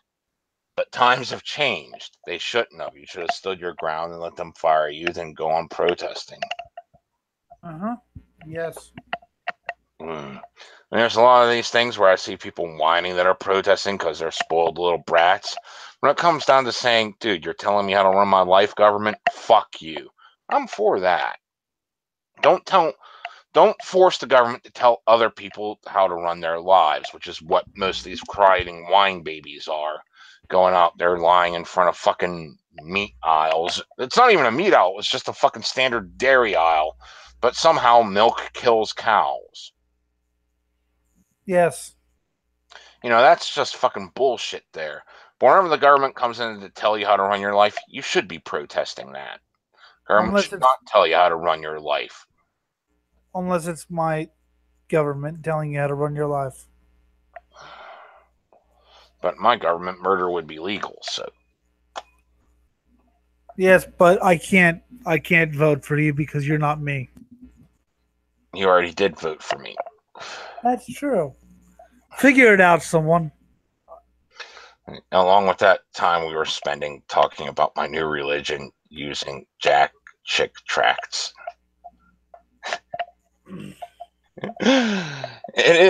It isn't 2006 anymore, and I'm not sitting in 11th grade American literature. And if Mr. Goyette, the well-read Brickenstock wearing 29-year-old at the front of the room, had told me my profession would someday be implicated in an unnecessarily violent political brawl, I would have tried harder in math. No, I think you would have just laughed in his face. And then you come to the realization, oh shit. Because, oh God. It's shit like this that pisses me off. Because I used to debate neo-Nazis like throughout the late 90s, mid and late 90s. And they would always say, this is where society's going. If we do this, that, the other thing. And I'm like, no fucking way. These people are being laughed at by the fucking lefties. And I'm not even a lefty. There's no way it will enter discourse. But here we are. It has. You have proved my points invalid. Good job validating neo-Nazis, you fucking fuckers. Do you realize I spent most of a decade debating them? Fuck you for ruining my efforts. Anyway. But he didn't. In fact, it seemed as though he simply wanted me to read what he assigned for class. And I usually didn't. Well, are you still here? I'm listening. I have, however, finally realized the only goal he took seriously as a professional, to ensure I valued literacy. For reasons too complicated to detail within the confines of an op-ed, I will not describe how his goal was ultimately attained. How literacy became central to my mission as an English teacher is not important. My story is far too boring. Yes, you didn't eat out the street walking prostitute that had the fucking acidity level of raw sewage coming from her crotch. Queen. Sick and obscene. Mm-hmm. Every time you tell that story, Mentor's lyrics come into my fucking head. Good. El Tuche would be so proud of you. So would Gigi. I Gigi, don't care if it's smelly. I don't care if you're on the rag. I'm pretty sure they were friends. They probably were. They had to be. Right now, you need to know this. Administrators at King's College London have not taken formal disciplinary action against students responsible for inviting Antifa to campus. You invited them. No. I mean, you can invite them to speak as long as you got the Nazis speaking right beside them. That's what I say. You need that opposing viewpoint. Well, and also you should always hear what they have to say, and as you said, or not even get Nazis, just get regular people who are against Antifa. Yeah, that'll work too. You don't even need to get that extreme. Just get me on there. No, I think you're even more extreme than a Nazi. Just you have completely different viewpoints than a Nazi. Well, no, but I mean, I'm not as extreme as Antifa. Well, no I'm one's just saying that's why. Even Nazis aren't that extreme, and they want genocide. That's why they should get, rather than get a Nazi speaking, get Antifa to speak and get someone like me to speak. Or get me to speak. Fuck it. I mean, you might have to pay for my flight out to London, but, I'll go. They're not going to pay for my flight, are they? No, they're not. According to Tamara Behrens, a current war studies major, Kings will not punish current students for tangible physical harassment and assault. Well, that is a punishable offense. Physical harassment and assault. Tangible. Mm-hmm. On its campus earlier this month, and instead impede the education of young men and women who want to hear a political opinion that occasionally leans right. Just mildly leaning. Letting people that are new to this whole thing know. We're not talking even Rush Limbaugh. I'm talking someone that says, you know what? My grandpa used to say this, and it applies to the world today. That is how far right you have to lean in order to get these people riled up. Yeah. Yeah. And it can be just the most innocuous thing, like don't piss in your pants. I want a piece of my pants. That's too far right from Antifa. At this point, you might be asking, why would a high school English teacher concern himself with a university that isn't even in this country? Well, these things kind of cross borders now that we have an internet, so enjoy. We have an internet? Yes. No, you're just sitting here alone in a room clicking buttons that you have no concept of what they do because they do absolutely nothing. And this is all just voices in your head. Well, the funny thing is, I can hear like you and Danamon and fucking when I play back, but no one else can. Yeah.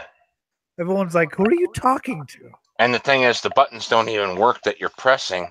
Ergo, you're not even listening to the playback. It's just all warped inside your head. I have never done anything on YouTube. There's no Josephine. There's no nothing. Mm-hmm. I've just gone off the deep end. Well, if Behrens is right in claiming that the U.S. sets the tone for political debates across the world, then I am at least indirectly linked to the students who called for this conflict while enrolled at an institution that allegedly prizes education as its purpose. The kids I teach will influence the direction of the university system, both in the United States and abroad. That's a lot of responsibility you're forcing on your kids. I teach will do that. All right, you little pricks. Here's what you're gonna teach. Here's what we're gonna do. Tommy, get me the gasoline. Billy, give me the lighter. Now I'm going to show you how gasoline puts out fire. Oh my God, the place is on fire. How drunk are you, Mr. Lindemood? Not drunk enough, Sonny. As you take a few swigs from the gas can. That was a voice I came up with for a D&D character who was like a cross between an old sage and drunken murderer. He sort of talked like this, sort of piratey Scottish type thing, but it fit because he was, like I said, how drunk are you? Not drunk enough. Swigs from fucking whatever. Doesn't even be alcohol, just swigs from gasoline. Yeah. That soothes the fire. I can confidently make this statement because my classes are comprised of domestic and international students alike.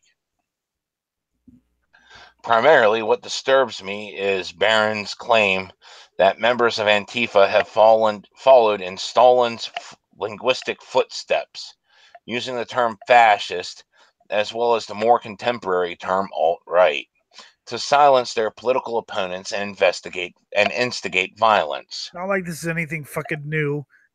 Punk rockers were warning of this in 2009, saying that fascism is a fucking code for anything that someone doesn't like.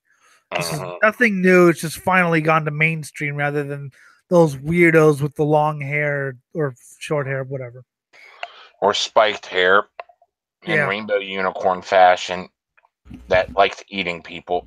Yeah, now that it's actually mainstream, not just those weirdos who like the loud music about nuclear war. Mm-hmm. That people are finally realizing it's like, yeah, welcome, welcome to the party. You're late. Before you recoil in the usual fashion, exclaim that I'm drawing a ridiculous comparison. Consider this: George Orwell, an author whose work I've been required to teach, specifically warned against this type of language abuse in a 1946 essay entitled "Politics and the English Language." I'm telling you, Mr. Teacher, you should just abandon polite society while you can, and teach your One of the students things to abandon polite society. I'm not saying he's right wing or not, but because he mentioned Orwell, I have to mention this. One of the things that's always hilarious, right wingers saying that Orwell was like a prophet or whatever. Orwell was a socialist who didn't like the way the Soviet Union was. I mean, he was a liberal, but he was decrying the Soviet Union for becoming exactly what they hate, under the name of socialism.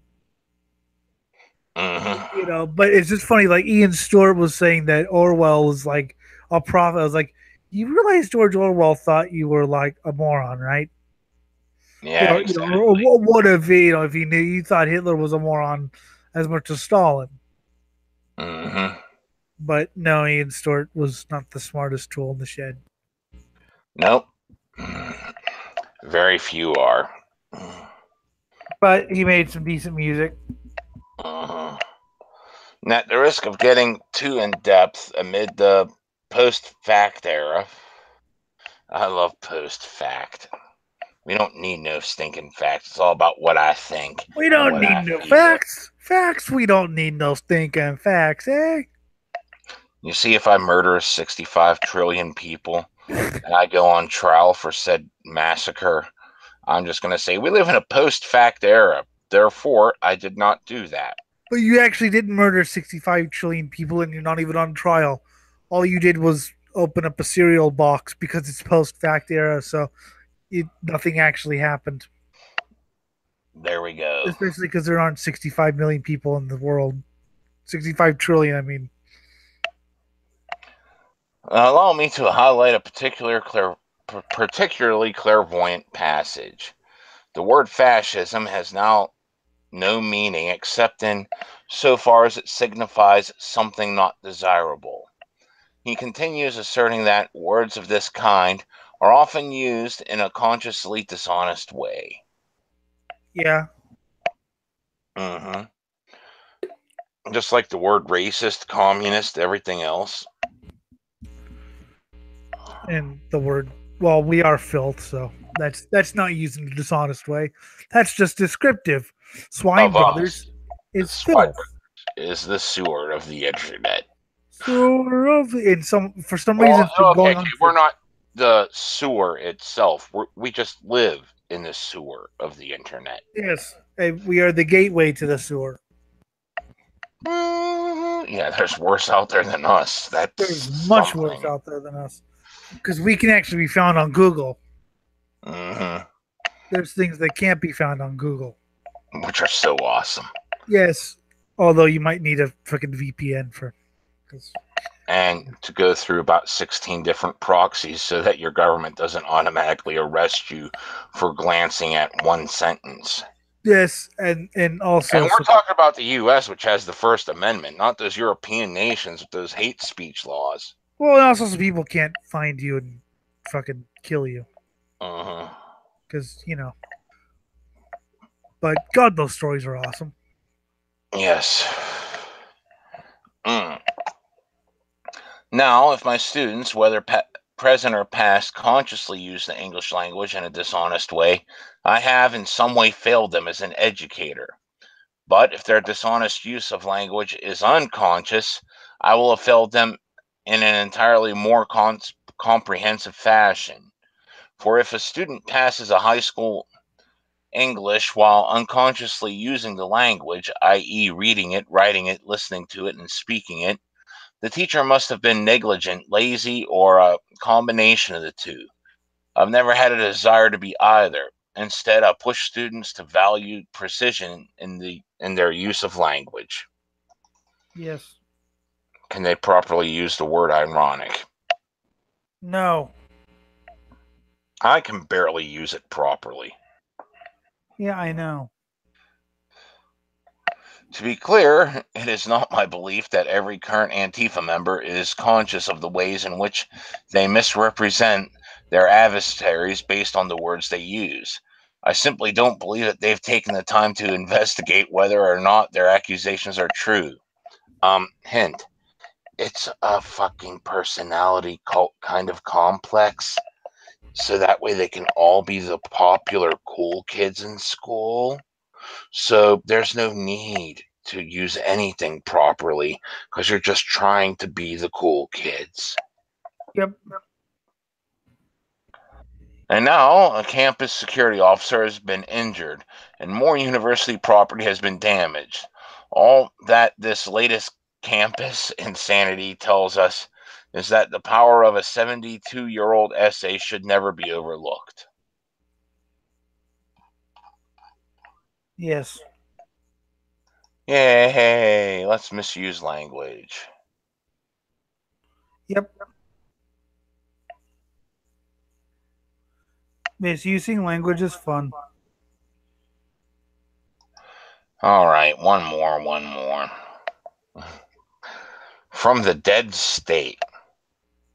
Trump is under attack from multidimensional Luciferian advanced beings. Yeah. That's happening. Last week, End Times author Paul McGuire appeared on the Jim Baker show and declared that President Trump is currently engulfed in the greatest spiritual battle in the history of all mankind, just like every president before him. Yes. He expanded on his claim on his radio program this Thursday, this time clarifying the battle is with advanced beings who possess supernatural, multidimensional powers. Cuckoo. The physical battle that we see in our world and nation right now are a direct manifestation of the spiritual battles going on in the invisible realm. There are people very high up in what is called the globalist occult or globalist Luciferian rulership system. Yeah, proving that you know nothing about Luciferian anything. Also, welcome to the satanic panic of the 1980s. Yes, but yeah.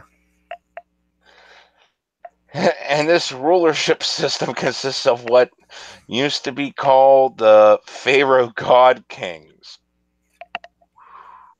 Yeah. That has missed the point by leagues. Yeah. Someone who had absolutely no concept of Satan is Satan, and therefore Luciferian, and therefore multi-dimensional supernatural titty caca. Titicaca? Titicaca, Nicaragua. Nicaragua? Yes. It's what Aldous Huxley called the scientific dictatorship. I think you'll find it isn't. The scientific dictatorship. Are you a 1 or are you a 0? I'm a 2. Bang! There is only 1 or 0. Yes. And these are advanced beings who know how to tap into supernatural multidimensional power and integrate it with science, technology, and economics. Yeah. Wow! I want those fucking drugs. I need those drugs. Just Jim, do it. you were on those drugs. It's called religion. Oh, just to eat that much. Nope. Sadly, they're not on drugs. It's called religion. I didn't eat that much acid. I got to one of these days. Nope, no acid. That's the scary part. No acid is used. That's the scary part. So we have integrated the spiritual with science, technology, and economics. I don't understand how you just even putting science, technology, and economics together. It's like, okay, there's an ATM. You can make transactions online. There's also private transactions, which have nothing to do with anything online, or even technology, aside from the fact you might be trading one piece of tech for another in physical realm. You're not a religious zealot, though. You won't understand. I want those drugs. I need them. No drugs. It's all sober. McGuire even had the hierarchical structure of these advanced beings pegged, saying the highest level of pyramidic organizational structure in which 4 simultaneous days in one single Earth rotation. The highest ranking officers, if you will, of the New World Order and Mystery Babylon are ruling the Earth through an organizational structure that looks like the pyramid on the back of the US dollar. Oh, I remember those. Oh, God. It's I so heard those sad. Yes. preaches back when I was a wee little toddler and going to church Yes. about the pyramid on the back of the dollar being supreme evil New World Order bullshit. It's so sad that people like Art Bell died. Uh-huh. He was a great host. That's more paranormal than conspiracy, but still. I love watching those video. It's really great at like at 2 o'clock in the morning, watching like a conspiracy theory documentary where some guy yells at you about the dollar being New World Order or something, and you're like half drunk and it's 2 in the morning and you really want to go to bed, but you're watching this and you start believing in it, and then you wake up and you go, "What the fuck?" You see, I just used to love that shit. It was on like 2, 3 a.m. and I was just like too stoned to move. Yeah. But I was also too fucked up to go to sleep. Yep. I just sit there drooling on If it myself. wasn't conspiracy theories or like weird call-in shows, it was the Home Shopping Network, oddly enough. Mm-hmm. And I would sit there with a basket of bread. Don't ask why. I wanted bread. And I would sit there out of my skull and I would want whatever they were selling. And here we have some crappy knockoff swords. Swords. And here we have a crappy knockoff. You see, knife. what I loved was, okay, there was a video game that caught the essence, the very essence of what we're describing. That 2 to 3 a.m. time slot that nobody wanted on on regular broadcast TV, back before you had the digital shit, back before you had channels between channels. There was just in my local area, channel 2, channel 4, Yep. channel 11. Occasionally you would get channel 6, but that was in Johnstown, and that half the time came in fuzzy. It depended upon the atmosphere. and then you had to switch over to UHF to get the channel 53 and the channel 22, and that was it, unless you had a cable box, which also had a turn dial on it. I missed those. What game And are you talking about? and the game was called Twisted, the game show. And the whole entire thing was you had to go across this virtual board, the cyber die and all this, and it was all done up like a game show. And the people you got to select to go through this were like the icons of the shit you would see between 2 to 3 a.m. Too stoned to move, but too awake to pass out. You had the fucking ex-military drill instructor selling exercise equipment, the religious televangelist, the children's toy Pez dispenser called Uncle Pez, which was like a play on Mortimer Ichabod Marker and all the other fucking kids things that you'd see as it got closer to daylight. Because that's whenever you started the kids hour. I miss. It was awesome. I love playing the religious. Everyone that I partied with loved Uncle Pez because, oh my god, the CGI and shit, it's just fucking with me. It's awesome. I love playing the religious evangelist. I miss. Just because, like, whenever he'd get like the 000 or something, or land on the wrong square, you'd hear while he's holding a bomb in his hand, and you'd see the nuclear explosion. The whole entire thing was you were trying to escape TV hell to return to your normal life, and the ending was always the person looking really pissed off the TV set and turning it off. I missed that 2-3. They also had the fucking annoying car salesman with the pet dog, and there was others.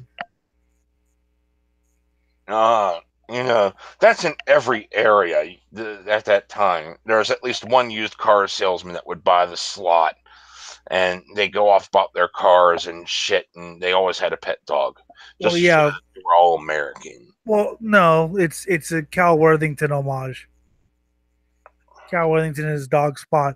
His son still appears every now and then. I have no idea who the hell that is. I know we had 3 of those guys around here, though. No, it was a national commercial thing back in like the 60s, and he would talk about all his cars, but he had a dog, and that's why they had and that's why like all the car salesmen have a dog. It's sort of a tribute to those old iconic commercials. I'll show you. I definitely need to get myself a working 3DO because those things break exceedingly easy. I'm surprised they still exist. And or even a refurb or someone making a fan console that uses the same OS, But I miss a copy of Twisted the Game Show because you only need one controller to play it. You just passed it around. But I miss the 2-3 a.m. slot. Of course, now I barely even watch TV and basically just surf the internet, so it's a little less, fun. But hey, Yeah, there are certain experiences you just don't get anymore. No, Hey, it's about 2 a.m. where you are. Hey, that's how apropos. And they control the world because they understand that the true control of the world is done through the supernatural mechanisms.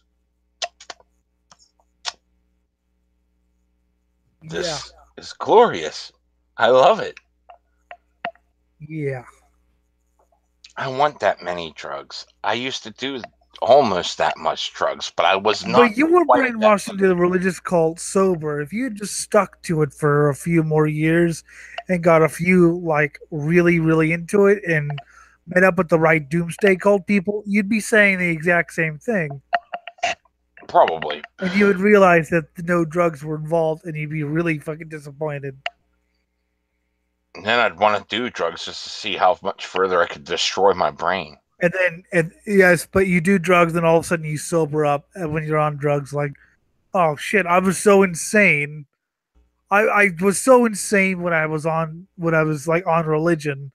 I did so much I did drugs, and I actually am rational now. So do more religion.